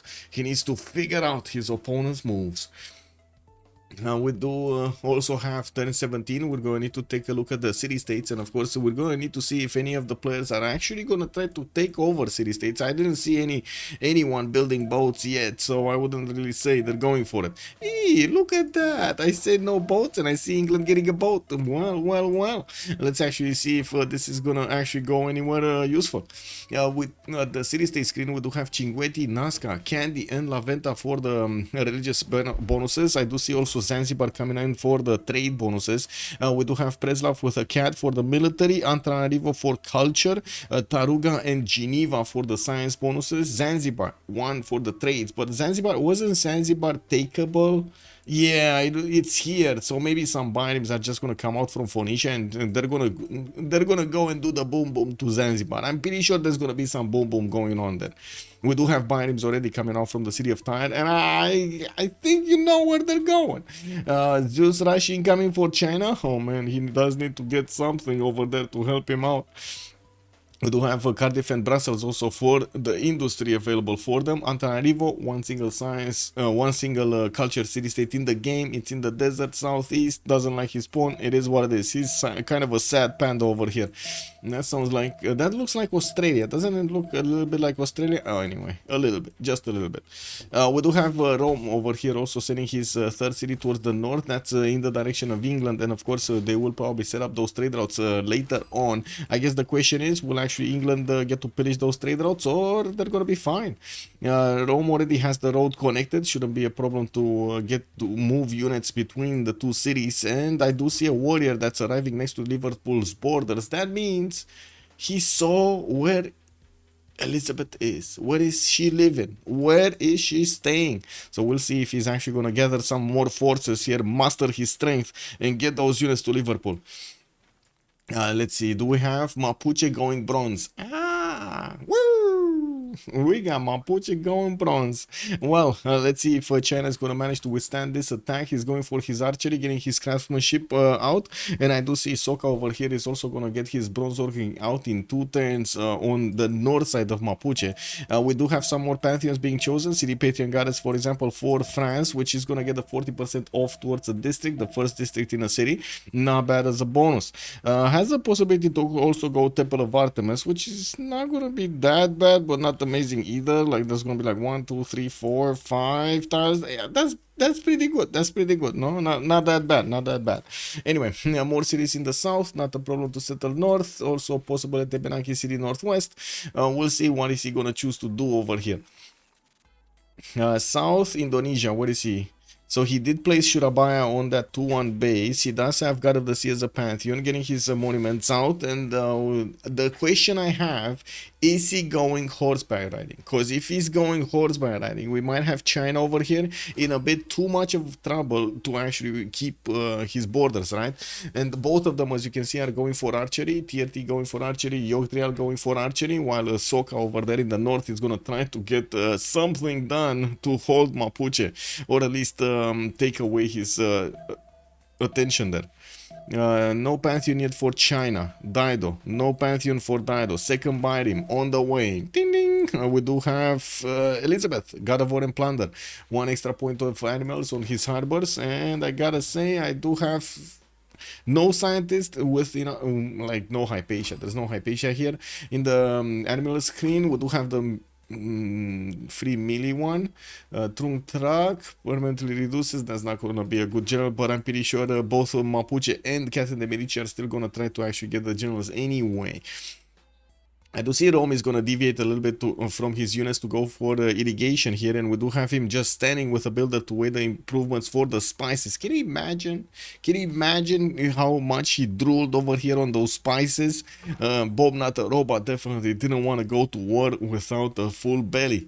I mean, would you? Archery Indo. Yeah, I think he's going horses, guys. I think he's going horses. That's how it feels to me. He's getting a few of these galleys out, and I gotta say also the fact that he did place 2 cities on the coast does give him +4 faith. It's not gonna be enough to buy a lot of boats, but he might actually get enough to buy 1 or 2 extra galleys for free with that faith to actually go for Cardiff here to the west side. Third city from Mapuche on the coast, so he can connect his economy with Gitarja when he can. And we do have China starting to actually put those builder charges to work, getting some horses improved. We'll need the diamonds going, and I gotta say he's gonna need bronze as quickly as possible. He's actually going horseback riding in 9 turns. Oh, he might not get a general here. Oh, well. A third city placed in the south. Freshwater, coastal city, not a problem. Dido is on the other side of the coast. They might actually get to trade with each other. This is not something we took into account, right? Dido can put a city in between them and get some trading going with Reina in there. Also, I do see Liang is starting to appear in the cities. Phoenicia, for example, did get to plug in the first one. He's gonna get the extra food bonus and extra production bonus on these tiles. Also, the extra builder charge gonna be awesome.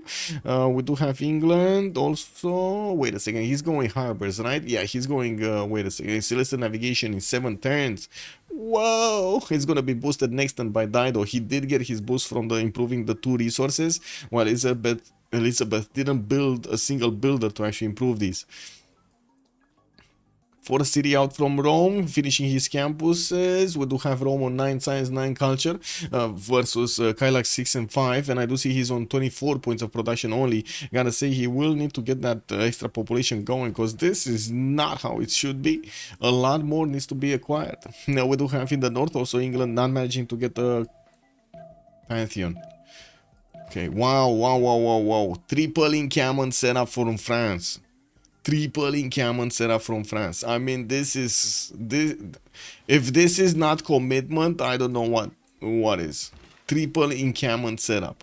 We do have him with the trader ready. He's getting his first 2 encampments in 2 turns, and I do see him about to improve his marble tile for some extra amenities. The trader is going to build a road pathway between La Rochelle, the front city, and Paris, and I'm pretty sure he's going to want to get a city closer to his opponent here. While also Mapuche is starting off on his 2 encampments, he's going to slowly get them done. He pushed back the scouts of his opponent, pushed back the units of France also from his borders, and I do see his scouts are still raging over here with the cats all over the place. Oh my god, man, they're making so much noise. Actually, Pog, because +3 and +4. Wait, double campus opener Indo. Where? Oh, he did get this one, right? The +3 over here, and this is a +4. 11 science, 7 culture. He's horseback riding 4 turns. That would be 3 turns faster than Yogdrael, but that wouldn't actually give him the time to get the units to Jiaodong in good enough time. Maybe they do have enough gold? No, they don't. To buy a horse. What is it? Buy a horse in Surabaya. 1, 2, 3, 4 to attack into Jiaodao. That's kind of like cutting it close. That's 1 turn over. Then China might actually buy one of his horses in there also. Cutting it close. Anyway, archers coming out from Mahapahit. Moksha establishing the capital. And while I do see at the moment no governor for China, he still did not finish his Stonehenge. I gotta also point out his holy site is being built here in Jiaodong in 6 turns. That's a long time. That's a very long time. Dido putting his coastons down. Liang plugged in. Liang plugged in also in Manchester. And this, I gotta say, this city doesn't have a lot of resources. Is this even worth 1, 2, 3, 4, 5, 6, 7, 8, 9? Oh, well, I guess it is worth with the fishes in the 3rd ring. Yeah, I guess. I mean, cutting it close. Anyway, Royal Navy dockyards are gonna get to finish here. He's gonna get to have custom, and you do see how quickly he's building them. 1 turn, 2 turns here. While in the north, Rome is defending his campuses from his opponents. We do have him getting that 430 out in 2 turns. Moksha, he chose to go Moksha in the capital city for more culture. And we do see him on 12 science and 15 culture at the moment. Still no Pantheon on England. 4th city out, getting Royal Navy dockyards from each of his cities. Did finish the first one in London and got a boat to explore here. He does have a city state to take out Brussels, which is a very bad city, very bad. I don't know if we can actually get a worse city than this. What do you think, guys? Can there be a worse city than this? It's a 2-2 base with 3 tiles of 2 tiles of tundra and 1 tile of snow, and the rest is coast. Can there be a worse than this? I guess a full, like, snow city could be worse than this. Oh well, it is what it is. It is what it is, guys. France still finishing that, improving his horse styles, and of course getting that resource, the strategic resource in his empire. The same needs to be done here in Mapuche's territory. He does have his horse to the northwest of Engulumapu, and he did not improve it. His encampments are going to finish here, and that's going to be a problem if he doesn't manage to actually get his horses as a resource. Only Rome and Indonesia are actually making horses at the moment. Did choose to go for God of the Forge as a Pantheon. He's going to get that extra production towards his building of units, and that is going to help him out with the threat here, China. We do have monuments coming out from Surabaya. Gavron Plaza from Mahapahit did not go for an encampment. Tearty is probably just going to go for some horses, and that's about it. And I gotta say, wait a sec. Oh yeah, Yogdrael is still on horseback riding. He's trying to get the horseback riding. Can't be bad city with coastal resources. This shipyard will make it okay. True. Battle cruise over here looking at the good stuff. The positive side, yes. Brussels is pre-built for Unmutes and Scott Station. Yes, sir. Yes, just get it in there. Get it in there. Or maybe, yeah, put it over here. Just make it, you know, big. Make it big. Do we have more Pantheons? Initiation is chosen by China. Whenever he's going to build a unit, he's going to get some faith from. And I gotta say, he does have another tile here of a horse to improve in Longxi for more strategic resources. Liang did get plugged in over here. Moksha got in here. Moksha is also getting in London for that extra faith. And I do see he's going for another city in between the mountains on the Niter tile. He's going to want to settle.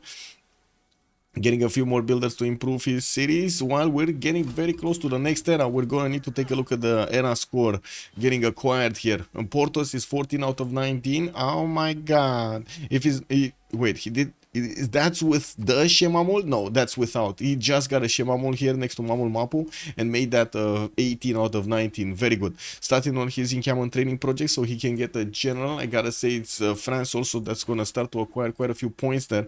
And I don't see him yet putting projects into the production queues, but with 3 of these, he might actually do it. He might do at least 1 or 2. Gonna get his iron improved also, moving for the second marble that he could trade away and getting a few more builders. We'll see if he actually manages to get to horses in good enough time, because I do have to point out Catherine de Medici right now is moving for pottery and not actually discovering horseback riding. That might be a problem. Tilted Nice, I love the map. Yes, play Scat Games. Good evening, sir, and welcome. Predicted Warrior Monks and Defender on China. Oh my god. Warrior Monks are actually going to be quite funny. They're going to be quite funny. What do you mean? It's going to be amazing if he's getting Warrior Monks. Wait, did the Gitarja? Oh, okay. Gitarja actually moved away from getting his horseback riding, right? He's on bronze right now. Getting another galley in his capital. Where are the other ones? Okay, he has 2 of them. That's it. So he just got the shipbuilding bonus and that's about it. Okay. More pantheons. Goddess of Tides here for the extra culture on the coastal resources for Dido. We do have him getting a government plaza in 1. Lighthouses here in the city of Byblos. And, well, we do have him with a few builders. Governor England. Got a vote and plunder with that, with the builders coming out from Manchester. We'll get the opportunity to finally improve his horses. And I gotta say, there was something happening here in Birmingham, because he did manage to get 2 of these 2-3 tiles. One of them a deer and the other one, no. It's just is what it is. He still doesn't have a city state to take out though, and I'm pretty sure he's sad about this. Now we do have the 2 boats of England meeting in the Adriatic Sea, and of course we're going to need to see if more boats are going to be made. At the moment, Elizabeth doesn't know about the position of Age of Empire, but Age of Empire knows about the position of Caillak. Magnus establishing Antium, 4 tends to go, more builders coming around, and Rome does have quite a few chops there. We didn't see him yet discover bronze, but he's getting it next turn, and of course going for military tradition. Now the question is he actually gonna have enough time to get all of this done? Another campus being built in Arretium did put that coastal city, and we do have it with a +3. Did he just get a pantheon? Lady of the Reeds and Marshes. Ooh, I smell an Etemenanki coming up, no? No, oh my god, Nazca and Antananarivo, such trolling CSS, yes, I know, right? They're just off the coast over there, yeah, just 1 tile off the coast, yeah, not allowing England to, yeah, you can't touch me, bro, you can't touch me, no touchy today. Yeah, well, it is what it is. More encampment training projects coming out here from Mapuche. Just finished 1, and I gotta say, France just got a project, just got a builder, not a project. Now we do see China was putting one of his warriors in the borders of Mapuche. Mapuche not gonna have any of it and gonna take it down with his archers and warriors. We do need to see also China here. What is he? 6 science, 7 culture. Still didn't get his religion, but I think he's just a few moments from actually getting his religion. Divine inspiration and sacred places, right? Divine inspiration and sacred places. I believe those 2. No, he did not go for sacred places. He went Defender of the Faith for the +3 over here on his defense with the World Wonders giving him some extra faith generation. Of course, he only has 1. My god, if he would have actually had the last pawn, this would have been a totally different game, no? We do have Indonesia with a few archers coming around, putting down encampment from Surabaya, and by the looks of it also going for his irrigation. 16 science, 16 culture, 29 points of production only for Indonesia. While he did choose to go Moksha first in the capital, he's gonna choose to go Pingala second in Jambi.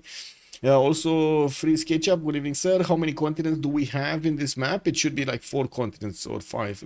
Give me a second. 1, 2, 3, 4, 4. 4. Are you sure there's not 5? No, there's 5. With there's a purple one in the middle. No. This is purple also. Give me a second. No, it's 4. It's 4. Yeah. Is there another continent here, maybe? No? Yeah, it's 4. So red, purple, green, and white. Red, purple, green, white. Top right key shows 4. Yeah, there we go. Crash to the mid. Good evening, sir, and welcome. I just like to count. I like to count them. What do you mean? 1 plus 1 plus 1 plus 1. No? Croquettes de la Laya. Good evening, sir, and thank you so much for the follow. What kind of tilted axis map is this? Lancer is holding out. The Eastern Sea is actually completely locked from the Middle Sea. Not really.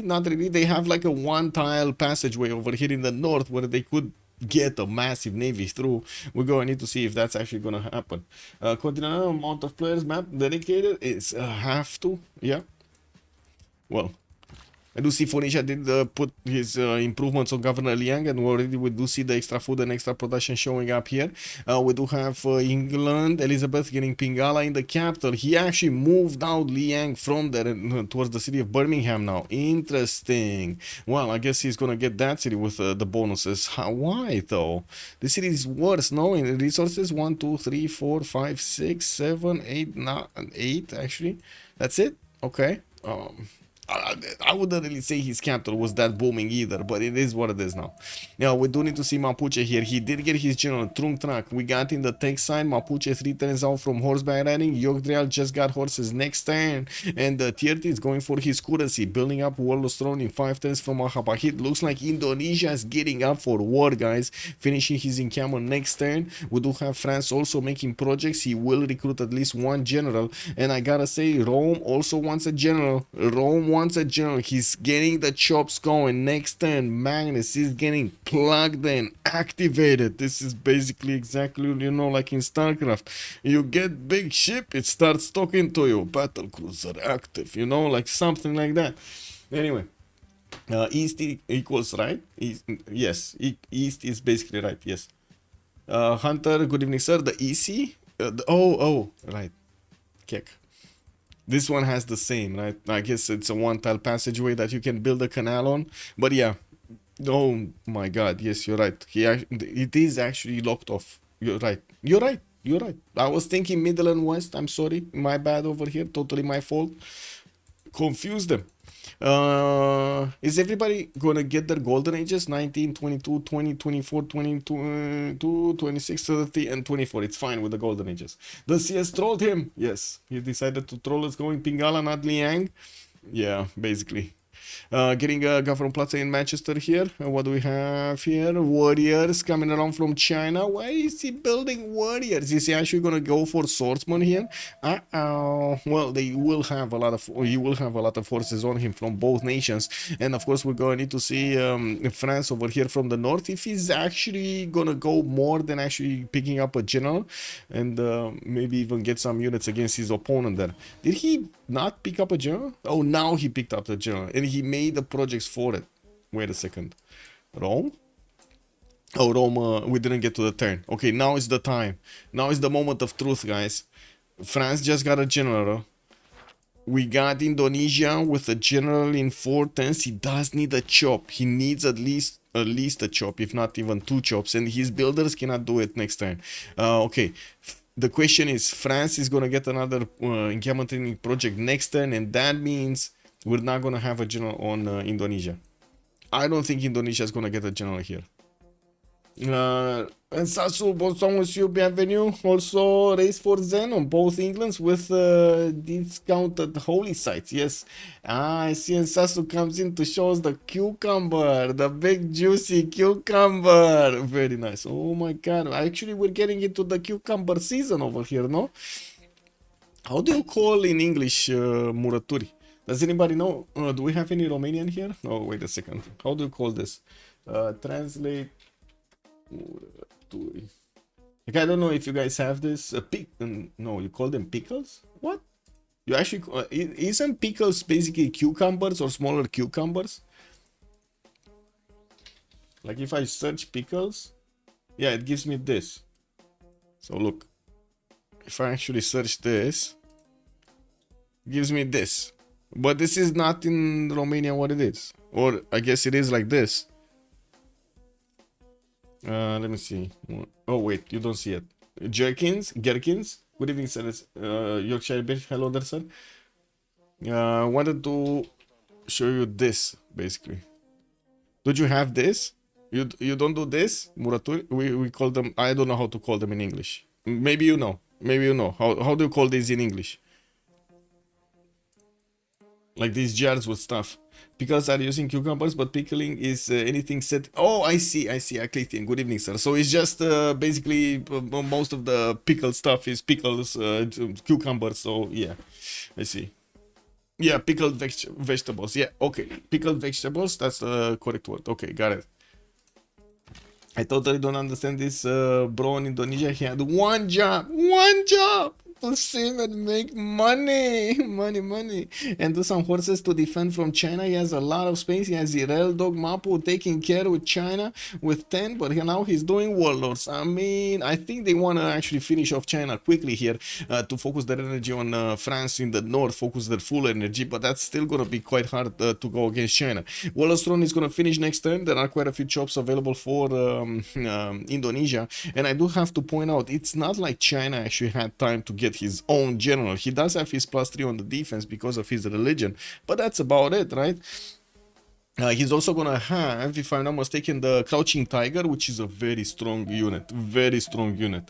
Anyone miss Golden? I don't know. No. Nobody missed Golden. Let's take a look at Lotaro here. With 9 Science, 11 Culture, he went for Drums of War Golden Age. He's gonna pump out his Government Plaza next turn from the capital. Not gonna give him any bonuses yet. And we do have him with more archers in the southeast, actually deploying on this river, spanning out towards the east side here.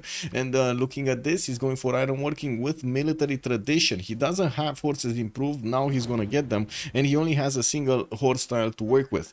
An unmanned city-state has been taken out, and that was Zanzibar over here for Phoenicia. Looking at Trajan, we do have 19 science with 30 culture. That's very big, very big. Rome did manage to recruit Sun Tzu, and from what I do notice,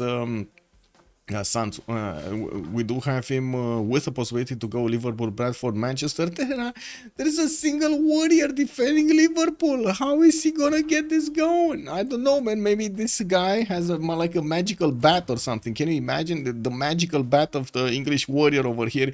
It's gonna be like Excalibur, you know, like the movies. He's gonna take out everybody with that magic stick.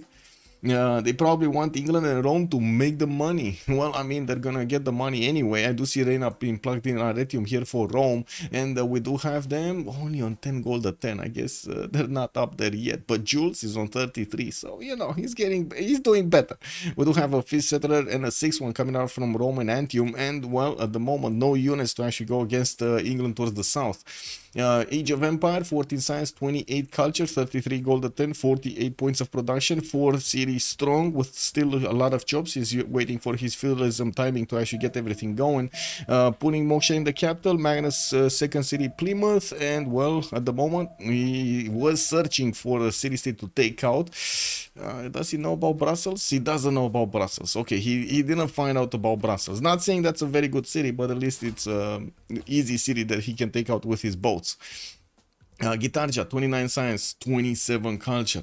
We do have him with the first horses already coming around, and I do have to say the Chinese units do look strong on the defense. We're going to need to see quite a few units coming out from Mapuche, especially those archers, to take on the Chinese army. Victor establishing Surabaya, a few more builders coming around. He did choose to go for Pembroke and Voice Goldenish, only 35 points of production. That is quite sad. Also, the bat is imbued with gems. Yes, Santorius, good evening, sir. It has the infinity gems. That's where they were. Oh my god, that's where they were, guys. That's what they didn't tell us in Avengers. The gems, the infinity stones over here just arrived, no? On his magical bat, and is that on England? Wait, don't think they could kill China shipbuilding, especially on China cheap tech. If boosted, they can even buy or chop him a settler. In the result, they'll have Irel Indo, Irel Mapuche, half Irel Rome, and seeming England versus not the China, Irel Mapu. Oh, wow. Okay, I'm struggling to follow, bro. Not gonna lie. Happening. Okay. Well, I guess we're going to need to see if how many of those are actually gonna be real. Now, taking a look at the other side, we do have Sohka, Pembrush and Voice Golden Age, still no units, getting Wall of Strongly 3 times, 4th City deploying north. He did get a military engineer and has an extra general for himself, Hannibal Barca for the units. 5th City, 6th City also coming around. Looks like he's not going to be looking to send a welcoming committee here to Mapuche at the early stage of the game. We do also see his 13 science with 19 culture, chose to go Pembrush and Voice, but doesn't have a lot of culture to actually, give him the bonuses there. I guess he's missing Moksha, actually. That's what he's missing for the culture. 49 points of production, does put him quite stronger than Rome and also Mapuche. Yogdrael, 8 science and 17 culture, starting to defend against his opponents, 2 of them. From the north, Mapuche, not yet getting his full strength going, but he's going to have 4 archers that are going to come out from this forest to peekaboo China. We do have China getting his Wall of Throne in 4 turns, has more of these horses moving west side, and I do have to point out, it's going to be quite tough for these archers to actually find a solution to attack the Chinese units. The land just looks terrible. Anyway, we do have a few more horses chopped from Mapuche, a few more horses coming out from Surabaya, and as you can see, wait a second, is this statue of Zeus? No, Temple of Artemis. This is Temple of Artemis next to Longsi. What am I talking about? Statue of Zeus needs encampment. Moving forward, Dido, 16 science, 27 culture, Pembrush and Voice Golden Age, still on 3 cities, getting to 1 turn a campus in the capital, putting another city on the north on the freshwater tile. I gotta say he's actually 4, 5, 6 soon to be cities here. Moksha in Byblos, Liang in the capital, giving him very good production and food generation. 46.5 capital, guys. This is a 46.5 production capital. 8 pop already. Oh my god. 16 science, 27 culture, 42 gold at 10 here. Looks like he's the gold generator on his team. We do have also Caillak, 18 science, 21 culture, getting under attack by the boats of Age of Empire coming through this. And I gotta say, we got the legions coming out from Antium. Oh my god, is this gonna be like that scene from Hercules? Wait, was it Hercules? Or what is that scene when, you know, Brad Pitt just was fighting one single guy to decide the whole war over there, and he just slammed one of those swords in him? No? Does anybody remember that scene? China has no reason to fool Dido when Dido controls the sea. Yeah, true, but it's possible he won't go to shipbuilding. Now let's actually see. Maybe he's gonna get a city out on these islands over here. Yeah, he should not die. Troy, exactly, normal. Good evening, sir. Exactly. You see, we got some cultured people over here. Definitely looking at a lot of movies. Yeah, pretty good movie, eh? What was it? Helen of Troy over there. Oh my god, man. Caused so much mischief. Oh my god. So many problems. So many problems, man. From one single character. First priority is to build up units, and then once you are somewhat safe, shipbuilding into escape. Well, by the looks of it, he did manage to make a line of units, and this is the turn. Mapuche is gonna start moving his units forward, all of them in a line. Let's actually see how many of them are gonna get next to the Chinese units at the last second of the turn here. Moksha establishing in Ngulumapu. We got more horses coming around. His general didn't actually cross the river yet, and I do see Indonesian horses are having a problem actually attacking into the Chinese ones, especially without a general and especially without that many possibilities to attack with his archers. Oh my god, man, that horse. Anyway, the horse does have a promotion. I have no idea why he did not actually promote him. From the right side, Mapuche's attack is starting to come out, and as you can see, he's getting those horses right in the face of his opponent. Sacrificing one of his horses is going to be a problem, though. These Mapuche units are going to get in towards his capital, and they're going to take out these units around him. More culture is acquired from taking out the units, and I'm pretty sure this is going to be painful for China. Very painful, very painful. Temple of Artemis. Wait, why is he building Temple of Artemis instead of units? Like archers, man. A lot of archers. This is archer required type of game. Anyway, one single horse, the second one coming up from Lyon. France is getting another city towards the south, and I do see him building entertainment complex in Rouen. This is quite a surprise. He's kind of on the front line here, and he's trying to build Colosseum, which is question mark, question mark. Oh my god. Oh my god. We got 1 and a 2 and a 3 and a 4 and a 5 legions that did chop other legions, and we do have settlers coming around here from Rome. Bobnotarobot looks like he's gonna beep boop his way towards the city of Liverpool. Yeah, yeah, he's gonna beep boop the out of England over here. Caillak might not know what hits him. Let's go prediction Tidos. Yeah, banger story indeed. Also Blazecat game. First I did read that. Let's go prediction Tidos. You're correct, sir. I should actually get the prediction for who will win. We do have on one side Lani Maleri, and on the other side we do have the Boomers APMs. There we go. 15 minutes is the submission period because we don't know what's gonna happen here. First Horsey coming around kneeing against that warrior of England, and well, I guess we're gonna need to see if the Knights of Knee here are gonna manage to take that one. Oh my god, he even upgraded it into a swordsman and it still died. The legions are not discovered yet. They're still in the fog of war in the north. Caillak is not seeing those legions. They're gonna start appearing on his tiles really quickly, and looks like he's barely getting a swordsman out in 3 turns. Doesn't have a builder to chop. He has another swordsman coming from Manchester, but he never actually got a road pathway here between Liverpool and his main city. So this swordsman is gonna take so long to get to Liverpool. That I think will be a problem. Well, let me put my chats back in order here because I clicked on a lot of other stuff and my chats are not in order. GR, good evening, sir, and welcome. Glad to be of service, sir. Also, I did read that. Okay, Bradford has some chops, but Liverpool is looking doomed. Yeah. It's kind of hard. Let's see what's going on here. We got Mapuche wrapping around these Chinese horses like a python, and by the looks of it, the archers are exactly where they need to be, right behind these Mapuche units. Now, we do need to see how quickly Portouss can actually get to his castles. He's only 11 signs, so I would say it's very slow. I would say it's extremely slow. General project here for Indonesia. He's starting to get his heavy chariots out, and well, he's looking to actually go for knights. He does have a lot more science than Yogdrael, almost triple the amount of science that Yogdrael is benefiting from, but not with that much amount of production. Did manage to get the Zhang Heng, and taking a look at the great people, we did have Hypatia being picked up by Rome for a free library and an extra point of science on his libraries. Now that he's having that bonus, he's starting to actually get a few libraries going. I do see also Areti is putting down a commercial here with Reina in that city. I would imagine he might actually want to get a harbor also there. Okay, let's see how things are going down here, because I definitely see one legion with the opportunity to get right next door to Liverpool. Liverpool still needs 2 turns to get a swordsman out, and these legions are gonna start bonking on it before that unit comes out of the city center. We got 6 legions right now with a general, Sansu. Anyway.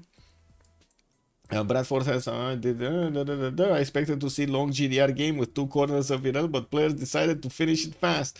That's the beauty of multiplayer, Constantine. You never know what's happening. Exactly. That is just the beauty of the game. And it's quite sad that in Civ7 we might not actually get to see this. Quite unfortunate. Oh well, it is what it is. Hopefully we're actually gonna have a mode. I gotta say, if this is anything for Christmas that I want right now, is to have a mode in Civ7 that totally takes out the age system. Just throw it in the dumpster. Don't allow civilizations to switch leaders in between. Just get them on the same, same pathway. If they're in the same culture, that works. If they're not in the same culture, it doesn't work. So, for example, you can have like England having Elizabeth, having Age of Empire, and so on, but you don't get the other ones. And that's about it. And big maps and big maps. Yeah, just basically take out every one of the fluffs in Civ 7 and let us do whatever we need to do to balance it. Also, Kostroma, thank you so much for the follow, sir, and welcome. Civ 7 won't have multiplayer. Well, they said it's gonna. First of all, like you cannot get more than 4 players in a game from the beginning. Like what they did is they basically in the early stage of the game, in the first stage of the game, you don't have big maps. There's no option to go for large maps, so the map forces you to start off with 4 players. And yes, in the exploration era you can add 2 more players, but who's gonna join the game halfway through? Like, let's be real about this. Have you seen how many problems we have right now with players joining halfway through? Imagine then. So in other words, you want Civ 8? Yes, basically yes. I guess we're gonna need to wait for the community to actually, complain about these things. Indo keep settling inland. Either this is a big balls or they're 90 full die against Guard Imperials. Well, I guess we'll see. We shall see. Liverpool is about to go down, even if it's getting that swordsman. There are multiple legions around them with a horse also to attack into the city center. I think one of the legions does have an attack available. I'm quite surprised he didn't actually love tap that city of Liverpool right now. You see, this legion does have an extra movement. It could love tap the city of Liverpool. Oh well. Anyway, more commercials coming around here from Rome. We do have libraries.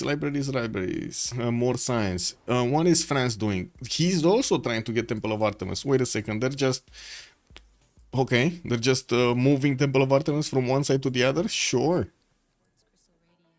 I gotta say, it doesn't look like the city of Xi'an is gonna go down, and there are quite a few units around it. And I'm pretty sure China over there is gonna try to get to his Crouching Tigers. That's gonna be a pretty good unit if he does manage to get there. In the meantime, trying to get a few more archers. I don't see Indonesia pushing any more from the western side. And well, we do have Mapuche trying to pick up the slack here. The swordsman, along with the garrison strength commander and the defender of the faith, is making these units a bit too strong on the defense. We do need to see stats. Portouss 10 science, Yogdrael 10 science. So it's only on Gitarja. If Gitarja can actually get this done. Gitarja did get to settle 2 more cities, Mataram and Ternate. And I gotta say, one city from Caillak has been taken down. We do have Rome successfully taking out the second city of England. And I do notice England is preparing his defense in Manchester and Bradford. While I gotta say, these coastal cities are probably not gonna survive for long, especially since Age of Empire here in the north is just gonna wait, very happy to get his caravels out. He did manage to get quite a few free boats that are just moving around the coast over here. Oh wait, he did actually send them towards England in the south. And well, I do notice we do have Hanging Gardens finished in the city of London, the holy site in Leeds, but still no religion yet.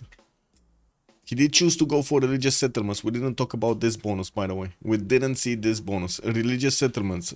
And he's already on 2, 4, 6 cities with a city on an island. Could get another city southeast on the island with the takeover of possible Brussels over there for a city-state. Now, moving a coastal city on the western side, he's still not going to have access to the main cities here, to the main coast. It's just the wash, an inland ocean. What about the Zen race? What Zen? Wait, what? Zen race? Zen meditation race, you mean?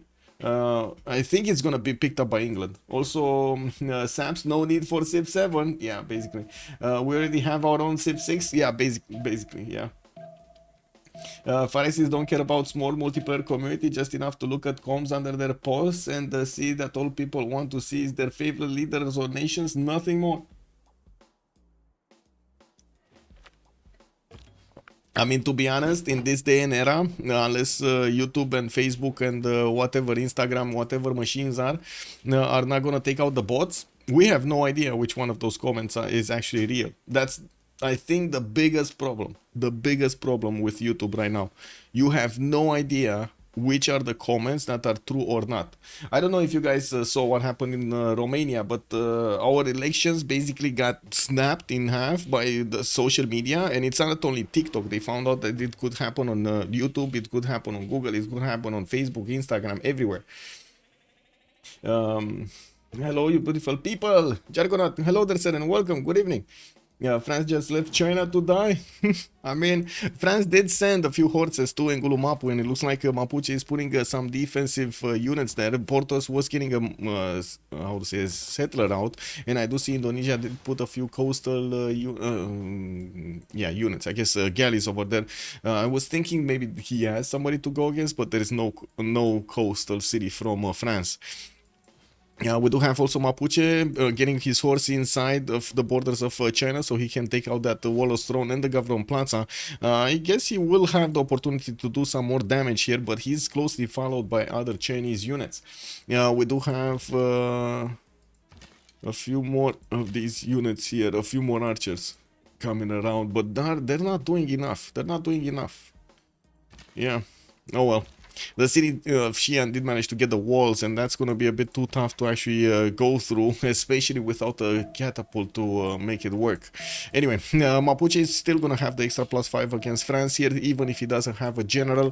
France does have one, and he also has an extra +3 intel on opponent's movements. And hello, sir!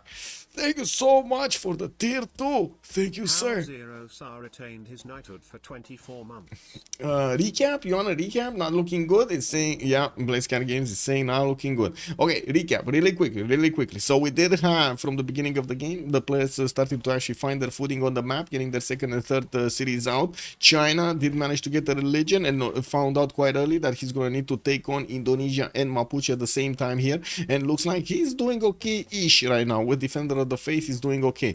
In the north side of this western continent, we did have also France managing to get the generals with the projects, and is pushing Mapuche a little bit to take away the attention of Mapuche from attacking into China, relieve a little bit of pressure from his ally. On the right side, we did have the attack of Rome going through against England. Rome did manage to get the general stronger units like legions, for example, appearing here. They do both have oligarchy, and I gotta say Rome is managing to get a lot of cities in behind all of this. With Lady of the River Marshes, he's also putting down a Temenanki in the city of Ostia. He did also get to set up his coastal trade routes already between Rome and London, and we do see the traders are starting to connect to each other. 50 gold and 47 gold on each, with Bobnotarobot benefiting from 47 and 45 points of science and culture. Beautiful. Also, wait a second, 2 years? Yes, 2 years. Can you imagine? Thank you so much, sir. Also, Eclithian was saying it's not, but it shows the commitment of the players. 8-year-old game still going strong because we love the game. If the devs put some effort into make the MP experience better, I bet it could be 10 times what it is. Yes, I would bet that also, Eclithian. But narrow visions are narrow visions. You can't fight them, you know. It is what it is. Unfortunately, in this world, one of the biggest things to actually fix, I guess the biggest thing that you actually will get to realize, you can't fix stupid. You cannot fix stupid in any domain. You cannot fix stupid. It is what it is. 3 little ponies, nice friend support, yes. And then you could sell skins and packs, and why? I'm just surprised there hasn't been any attention to it at all. Maybe they're actually scared of teaching people, I don't know. Because Civ6 did, I should say actually the multiplayer community did teach a lot of people, especially people that weren't actually, how to say, interacting with each other that much. A lot about values, a lot about how the game, how the reactions, negotiation strategies over here. We've seen a lot of stuff. Anyway, We do have Warlords Throne in Xi'an coming out next turn, and yes, we do have another 2 encampments also finishing for China. He's going to need to get the walls so he can actually shoot with those. He has Indonesian units moving from the west, and I do have to say some more archers are coming up there. We do have heavy chariots also next to Mataram, and 2 turns for an encampment training project to finish in Indonesia. He's probably going to get another one of these, general like this. Ethelfred is going to be the next one. In the merchant screen, I do see France, Rome are starting to make some points, but nothing incredible there. And I do have to point out Bobnotarobot does have a few problems with his units, but he did manage to bonk quite a few of the English defenses. Now we're going to need to get to see if he's going to manage to... Wait a second, did he just... Is that a mine or a... Yeah, that's a mine, not a... I thought it's actually a Roman fort, and I thought he got that tile, built a Roman fort, and then lost it. And I was like, how did that happen? France is just making a start on the map. Yeah. That's what he's doing, right? He's doing the 5-star. In theory, yes, but I'm not sure they want to work on this just for an if. I mean, there's not really much to work on, Saps. To make a leader, it just takes you like, I don't know, 2 hours from start to finish. Like, let's be real, guys. I do have to say, with all of the tools that are coming around, it is incredible to see how much of long time it's taking some devs to actually put stuff going when they could just do it so quickly. It's incredible. Anyway, I think France sacrificed a lot of momentum pushing back into... Oh, and one example is actually take a look at Path of Exile development. Look at Path of Exile development. They're actually going to show us how they're going to get this game to an official version in like, what, 2 or 3 months? They said, right? They said they're going to get it in like 3 months, and it's just 010D right now. 010D early access. And there are like 200,000 people playing it right now. Not sure if you guys saw this. Let me see. SteamDB. Let me show you. Not this. Charts. There we go. Yeah. Did I you see it? Yeah. Oh, sorry. I'm sorry. I said 200,000. Oh, I'm sorry. Guys, this is an early access game. $27. Early access game. $27. 423,000 players right now playing it in early access. And they want to take part of the development process to actually put bugs and stuff like that and try to help out the devs build a better game for, guess what? The players to play. Worth 100%? Yes, exactly, right? I don't know, man. I don't know. So it's like incredible. Yeah, I like the game, but I can't handle the grind. Too much repetition. I think that's gonna be toned down, Eclithian, as the game progresses and as the players actually are finding this. Hello there, Nitro. Good evening, sir, and welcome. 1-2 runs a day keeps the grind away. Yeah, basically. Anyway, I do see Xi'an is repairing his Warlord's Throne, and we do have more units being taken out from China, but of course China is shooting back. Looks like he's gonna lose his encampment on the city of Jiaodong. Now that city did get the walls up right before the encampment was getting attacked. Yeah, we do have Mapuche starting to also get some swordsmen, and I do see a settler is moving forward. That's quite surprising. I'm actually curious, where is he gonna put this? Okay, east side on the river, got it. I thought he's actually gonna send it in non-freshwater territory directly in the face of China, and I was like, what? Anyway, school must be out for the holidays. Yeah. I mean, I'm pretty sure during the Christmas period, basically in between the Christmas period and the New Year, we're gonna have a lot of PoE2 being played out, and we're gonna have a lot of EFT being played out. Escape from Tarkov. That's another one of the big boy games, basically, that usually has a lot of events during that time, and we're probably gonna see a lot of Pestery on the streams and so on and so forth, doing his marathons and so on. Photo settling in order to get a road, most likely. Well, yes. The eastern plains are much flatter and easier to run over. Okay. Oh, walls coming up in 2. Is this city even gonna get walls? Because I do see these legions are gonna get to love tap it next turn, and it shouldn't be that big of a problem to actually keep the city. We do have Victor trying to establish in that city center, but with the massive 6 legions that we did have from the beginning, it looks like Rome did manage to do a lot of damage to England. Caillak did jump up to 28 science and 20 culture, but still he's gonna be down to 2 cities. And yeah, look, Phoenicia did actually get this city here. Sbrnt N is over here on that lake. He was trying to actually get everything going with Birmingham. Oh, one other thing that you could actually help the city with to get the trade routes directly is build a canal over here and connect the how to say the bodies of water. And there we go, second city being taken out from England. We do have Rome managing to succeed in his endeavor, 58 science with 50 culture. And I gotta say, when is Tearty? Did he get his units? Yes, he has upgrade button on the knights over here. He's gonna have the opportunity to upgrade them quite quickly, and I do have to say it does seem like he's gonna get his catapults coming around, gonna hard build a few more, and did not manage to get a general. This is kind of weird. I don't see a general here. Next turn, no, he's making 1 general point a turn. He's gonna need 4 more turns to get this going. We're also coming close to the next era, and we're going to take a look who is getting what in the next era. Looks like we got 7 more turns. It's slowly getting there. Dominant religion in Mapuche, that's probably the religion of China, right? Yes. Do we have any other religion? We must have had here from England. How did he not get a religion? Did he not get a prophet yet? Oh, okay, he did get a project, but he didn't recruit it yet. Okay, got it. Now we do have Theater Square +2. I do see some more chops in the bananas. Forest Fire next to Preslav.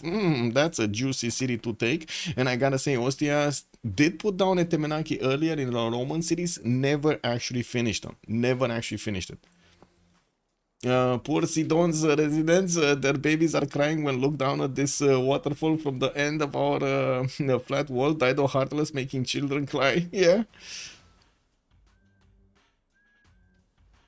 You know what's making children cry? 4-player maps in Civ7. That's what's making children cry, man. It's just like in that song, what is it? When Doves Cry, no? I have to say, in a 2 versus 1 position, Mapuche and Creed did a great job of viralling with one and seeming to sweep on a time push with the other. Yeah. Dido is the most productive of them all. Wait, is he? Where is Dido? Dido. He's on 97 points of production. Yeah, he is actually 4 more points over Jules. But he doesn't have the same size. But I guess it can. Yeah, they're basically close to each other in terms of stats. I gotta say, this is incredible that Rome did not lose a single legion from the front line. He's gonna get a promotion on another one. And by the looks of it, England is in trouble. He's trying to get new swordsmen out and putting them on the front line, while we do have Rome over here just promoting his own units, getting more damage on them. Look at this 61 attack strength legion against a single swordsman of 40. Man, wait, $130 or 200? I don't know. It's a lot of money for biggest pack making cry, not only children. I mean, it's not even the biggest pack, right? But still, I gotta say, I don't have that much to complain about the price as much as I want to complain a little bit about the experience that we're gonna have for that price. Like, I give you an example. You buy Escape from Tarkov for 120 euros, 250, whatever you want to invest in it, because the return on investment is very big. You're going to get to put a lot of hours into that game to actually finish the challenges that the game gives you. And it's like years, months of worth of time, right? If you compare that, if you start to calculate, okay, how much value do I get out of this? That's a lot of value.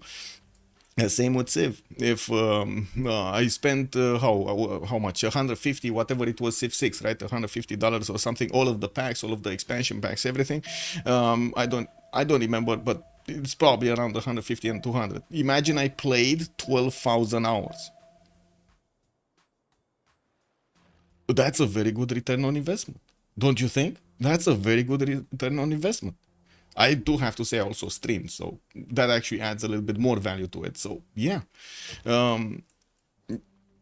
I think that's how the players are starting to actually think. Not all of them, but a lot of them are starting to actually make this balance in their mind. Okay, I buy this. Do I give this price? Do I actually pay this price for how much hours I get to play it? If the game is like gonna be $60 and it only takes me 8 hours to finish, why would I ever pay those $8? Sorry, $60. No, why would you ever pay it? Why? It's not impossible for boomers to win though if Dido can get massive, but Elizabeth is not gonna hold much longer, and then those legions are gonna move to Phoenicia. In the western continent there is also hope if King can escape. Now the question is he gonna have the time? We do have a catapult already from Mapuche, getting into the borders of Xi'an, did take out the walls, and I do have to say the knights from Indonesia are also starting to appear from the western side. These horses of China are not going to have a good time defending against the knights of Indonesia, especially when he's going to get the general also. Konstantin was saying Civ6 will cost only €100. Imagine base Civ7 game 130 euros and dollars. I mean, and every year DLC for $50. Yeah. Wait, do we have some numbers on Civ7? Like in SteepDB, do we have some numbers on Civilization 7?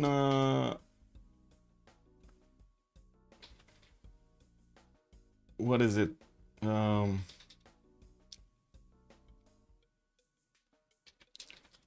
Order of the price history? No price history. What was it?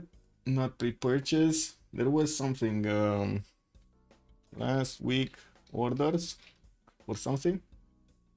Stream chat. There was something on SteamDB that showed us. Let's see.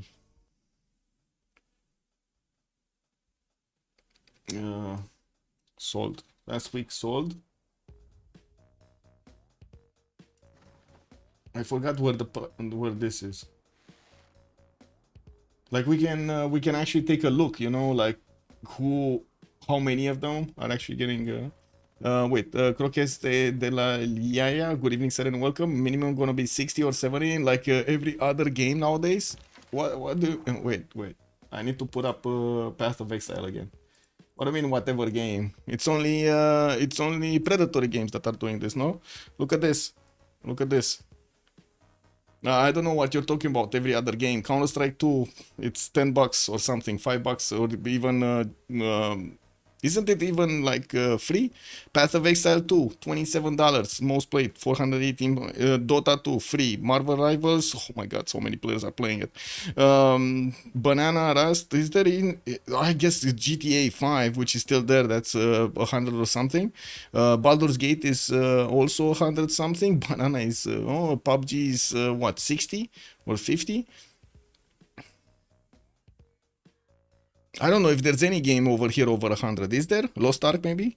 I don't know the prices of these.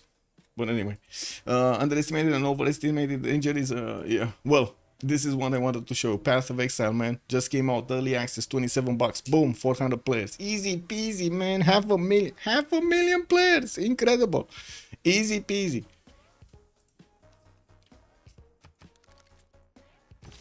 Yeah, hindsight is 2020. Lizzie made a judgment many would have made. Yeah, underestimating an over large danger is a very common mistake and a difficult judgment to make. Yeah. True. I can't say no to that. We do have many times coming out from England. He's gonna get a unit that is definitely gonna defend against those legions. We do need to see him receive some more money over here, but I gotta say his last two settles are on the coast on the right side, and we might see at any point England come in, swoop in to take him down. We do have 3 more turns until the next era, and I also want to say here Portouss 38 out of 48 looks like he took down the Chinese capital. He actually nailed it, and I don't see a safety settler on the coast here. Looks like Mapuche is gonna get counterattacked. We might actually lose the horse inside of it. We do have swordsmen and horses ready to go to enter the city's borders to retake it. And from the west side, Indonesia is coming in with knights, catapults, and horses with archers. Getting into the borders of China over here, wrapping around to give these Chinese units the kiss. The kiss. Wait, Lizzie's goated? Who's Lizzie? Wait a second, who's Lizzie? Oh, Lizzie Elizabeth, you mean? Okay, I got it. I got it. She must have prioritized to the tech. Yeah, China's cooked. Not enough science to reach the shipbuilding in time. We'll see. We'll see. What do we have him? He's on minus 21 gold. Yogdrael here, 9 science and 8 culture. And by the looks of it, in the tech side, he's going for military tactics. But man, he lost quite a bit of population in the capital. Lost that also. How do you call it? Wait, how do you call it? Come on, how do you call it? Governor inside of it. Wasn't it Liang or something, or was it Moksha? Anyway, one of those. Meanwhile, Mataram without heals. Who needs heals? Who needs heals when you have knights? It is what it is. He's getting his extra lighthouses here. Consulate in Jambi, and I do have to take a look at the era score, right? We do have Trajan managing to get his golden age, 54-51. He's getting pushed back from the English territory slowly but surely. And we do have Jules, 44-50. This is a problem. He needs 6 points. He's getting horses out. I do see he's starting to explore the wash over here on the west side, with Norwich being settled there. He's also putting that campus in a +3 position to the north, but I think he already got a +3, so it shouldn't be that big of a thing. Or he didn't. Wait a second, he might have not did. Yeah, I don't think he actually did. Oh no, this is a +3. Okay, never mind, this is a +3. We do have Indonesia also needing 10 points. By the looks of it, he's managing to bump out a few more catapults and working on taking down the Chinese units, while we do have Mapuche with the ability to take down Xi'an again. Unfortunately, he couldn't take out also the Chinese unit, the swordsman that was inside of that city center, and he's gonna lose it again. That's a problem. He can't just keep trading his units like this away, but I guess both of them are actually losing. Actually, no, he just lost a unit, and China did not. That's a problem. Anyway, France, 55-51, gonna get his, and we're gonna need to see how he's gonna manage to get to castles. He's 3 turns out, mercenaries finishing in 1. We're gonna need to see a lot more horses coming around to get to upgrade into coursers and actually go against Mapuche here. Doesn't seem like he's interested in doing this, just keeps a few horses on the tile of Mapuche for horses, and that's about it. We do have China going dark, shouldn't be a problem. Actually, he's 3 turns off from getting golden. Wow, 3 points off from getting golden. That's good. That's good. Can he get somewhere? I guess shipbuilding is coming up in 6. He does need a settler though. Anyway. Oransi 54-59 does need 5 more points. 5 points here. He's on 2, 4, 6, 7, 8, 9 cities, and I do see the Roman legions are actually starting to go towards MTW. Maybe they can do some pillages. Why not, right? They do have a general. They have the spirit of fighting, so let's actually see them appearing there. Let's see, what do we have next? Caillak, Dark Age. That's actually unfortunate. Only Catherine de Medici managed to get enough points for the Golden Age from the side of the Boomers, while Animalerie is gonna have Portouss, Golden, Bobnotarobot Golden, Jules 2 points off, Tearty 4 points off. Let's see, Jules, can he get it? Can he get it? +3, yeah, he's gonna get this one in Leeds, right? He's gonna get the Splendid Theater Square. This wasn't a Splendid when he built it, and I think he's gonna get the 10 pop also in the city of Plymouth, so he's gonna have 1 point from that and another 3 points from the theater square. It should be more than enough. This is peak unproductive Indonesia gaming. What? Man, disrespecting Indonesia like that? You wouldn't tell him that to his face? What is this? He gonna build a settler though on, yeah, winnable if Dido hits golden. Let's see, can he hit the golden though? He's 1 point off, so I think there's a very good chance that he's gonna hit. Fat finger? What? He fat finger something? What did he fat finger? D-stack Joe Dong? What? Oh, this the horse. I see. He needs to get the horse out of the encampment. Look at Mataram and the Ternate production. Mataram is 4. And what did you at Ternate? Ternate is 5. Oh my god, man. Oh my god. Anyway, I guess, it is what it is. He does have some horses to improve, at least in Mata. On one of these jet tiles, that would make for two good stuff. Bananas here, he does need to actually buy out more tutus from for that city to be workable. Anyway, it is what it is. Foreign ministry in 5 turns in 6 turns in. No, actually, no. He just switched to intelligence agency there. And we do need to see if Mapuche is going to manage to get more units here in the south, because right now I do notice he's actually building up campuses and another encampment here from Wente Mapu. Not really getting those units out. He does have 2 swordsmen that could attack, and they should have more than enough damage, especially with the catapult strength, to attack into that city and take it down. Yeah, they should. He should actually last move here and take out that swordsman alongside with the city, because this swordsman, man, is dangerous. It's very dangerous. And if he takes down the city a few more times, it's either him or his opponent that's going to lose the units there. 16 turns for the Temeranki in Ostia. We do have some units from Jules coming towards the south, probably for Preslav. And I do see Rome is going to help out with some horses as well. Rome did move towards MTW, but I don't really see him actually doing enough damage against the city center, or at least not yet, to take that city down. With Meta Times, Phoenicia does have a strong enough defense here. Are we in the turn before? Yeah, we're 1 turn off the Golden Age. Wallace Throne in Manchester for England. The other England, Age of Empire, still not building boats. He's building horses. I would have hoped actually he's going to get like, he doesn't even need that many, like 5 probably caravels and like 3 frigates are going to do the job. He just needs to get them, right? Pre-builds and then invest into that technology. And I'm pretty sure he's going to want to go top 3 anyway, so he can get industrialization quickly. Jules is going for Patras, so he might as well put a few boats in the water here. I think actually he doesn't even need to pre-build the galleys, right? He has 2 of the 3. That should, yeah, 4. He has 4 galleys already pre-built. It should be fine. Okay, era score. Oransi did manage to get Golden Age, Caillak is Dark Age, Normal Age on Yogdrael, and also Sohka did get a Golden. They do have Yogdrael bleeding a bit of gold, but it doesn't look like it's that hard. Looks like he did lose again the city of Xi'an, and we do have China trying to get it back, or at least putting some units to get it back. Mapuche did well to actually get his swordsman out of the way there. I do have to say we're going to have a pause for 2 minutes when we're going to have the World Congress session. I think I need to actually... Wait, do we have 2 spectators? I think we do, right? Ola Ketalamido is the second spectator? Yes, he is. Okay. And maybe that's about to take the red CS next to Dido. Next to Dido? Wait, oh, this one? A cat? Okay. Oh, that's a Mapuche city. That's a Mapuche controlled city, envoyed city. Okay. And look how quickly these units just fell apart. We had like 6 legions, we got only 3 of them available. Yeah, the rest of them died.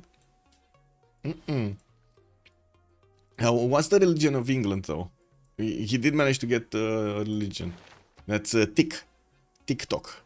Zen meditation, there we go, he got Zen meditation, he won the race. Stewardship also for the extra science on the campuses, extra gold on his commercials, not that he actually has that many commercials, but he does have one, it is what it is.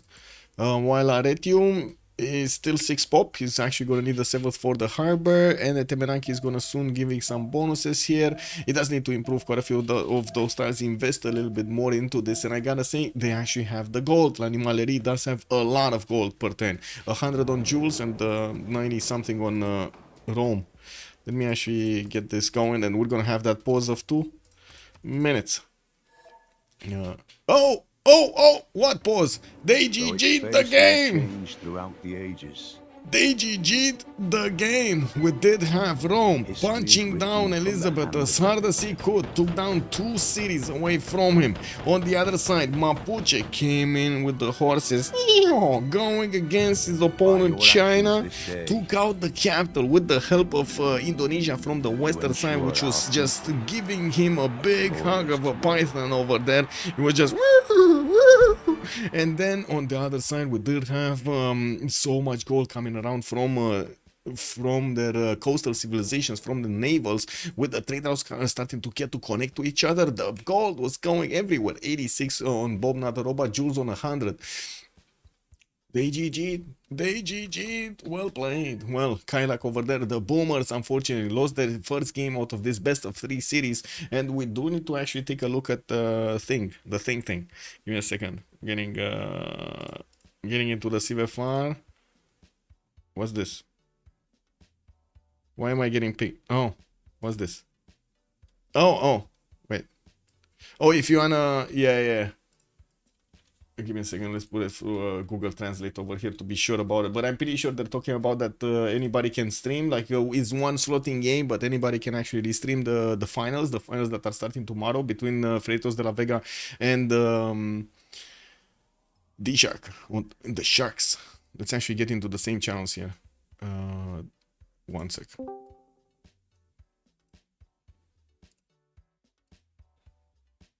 Mapuche et Kinshi Free Sim, en fait, eux, ils ont une condition de victoire. Moi, je suis juste une défense, il y a un deny de condition. Je suis pas une condition. C'est ça. Et du coup, bah, sur la game, tout peut se passer. On avait Vicky qui devait Steam pour faire une condition de victoire contre une France ou auquel tu n'auras pas vu ses villes, etc. Bah, tu peux te prendre un plus, tu peux te prendre un plus 9. Hein. Ça, bon. Ça c'est des plans sur la comète, quoi. Ouais. Bref. Tu fais Astro into campement et t'es trop tard pour les généraux. Je fais Astro tout poney parce que je sais pas ce qu'il a cliqué lui et je peux pas grid les campements après Astro. S'il a cliqué tout poney, je suis mort. GG, well played. Ça sera du débrief de notre côté. Avec une quoi, pardon? Je pas entendu. Je dis peut-être dans une optique, soit des campements, soit des archers. Non. Peut-être parler en anglais, les gars. Archer, oui, mais pas campement. Alors, les archers, c'est moi qui les ai fait, en fait. Ou le SWAT, tu vois, c'est le concept de l'un ou l'autre. Ouais, bah j'ai au petit traduction. Enfin. Ouais, au moment où tu poses tes campements, je clique campement, puis le tour d'après, je vois que t'as pas un archer, je fais ok, on clique poney. En fait, le truc, c'est que c'est trop compliqué la situation du hub, quoi. Et le Mapuche, moi, je peux rien faire tant que j'ai pas scale. T'es loin, quoi. Bah, je suis loin, et puis t'as. You wanna do a Dota, by the way, guys? After this? Rien, en fait. Genre, je trade pas ta générale main. T'as le plus 5.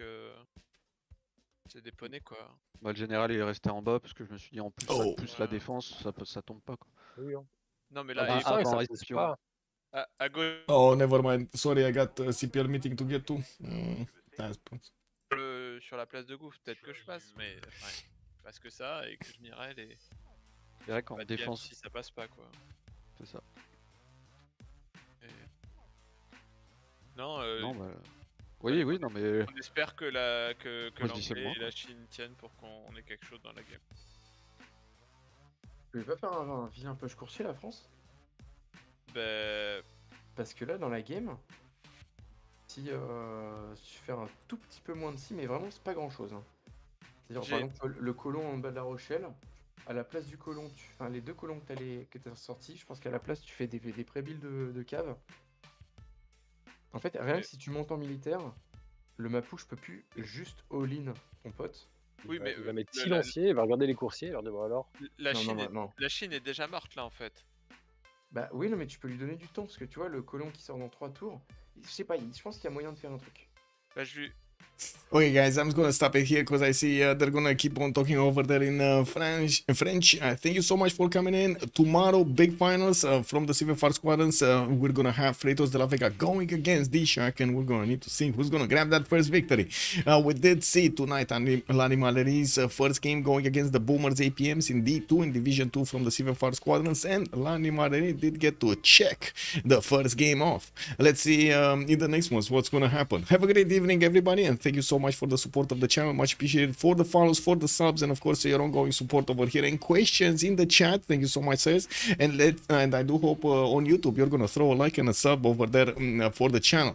Let's see each other next time. In the meantime, check out my Discord for my schedule, and I am trying to update it as quickly as possible. If you do have some information about Path of Exile or other games over there, just put it over there in my Discord, and we're gonna have a chat of it. Have a great evening, everybody, and bye bye.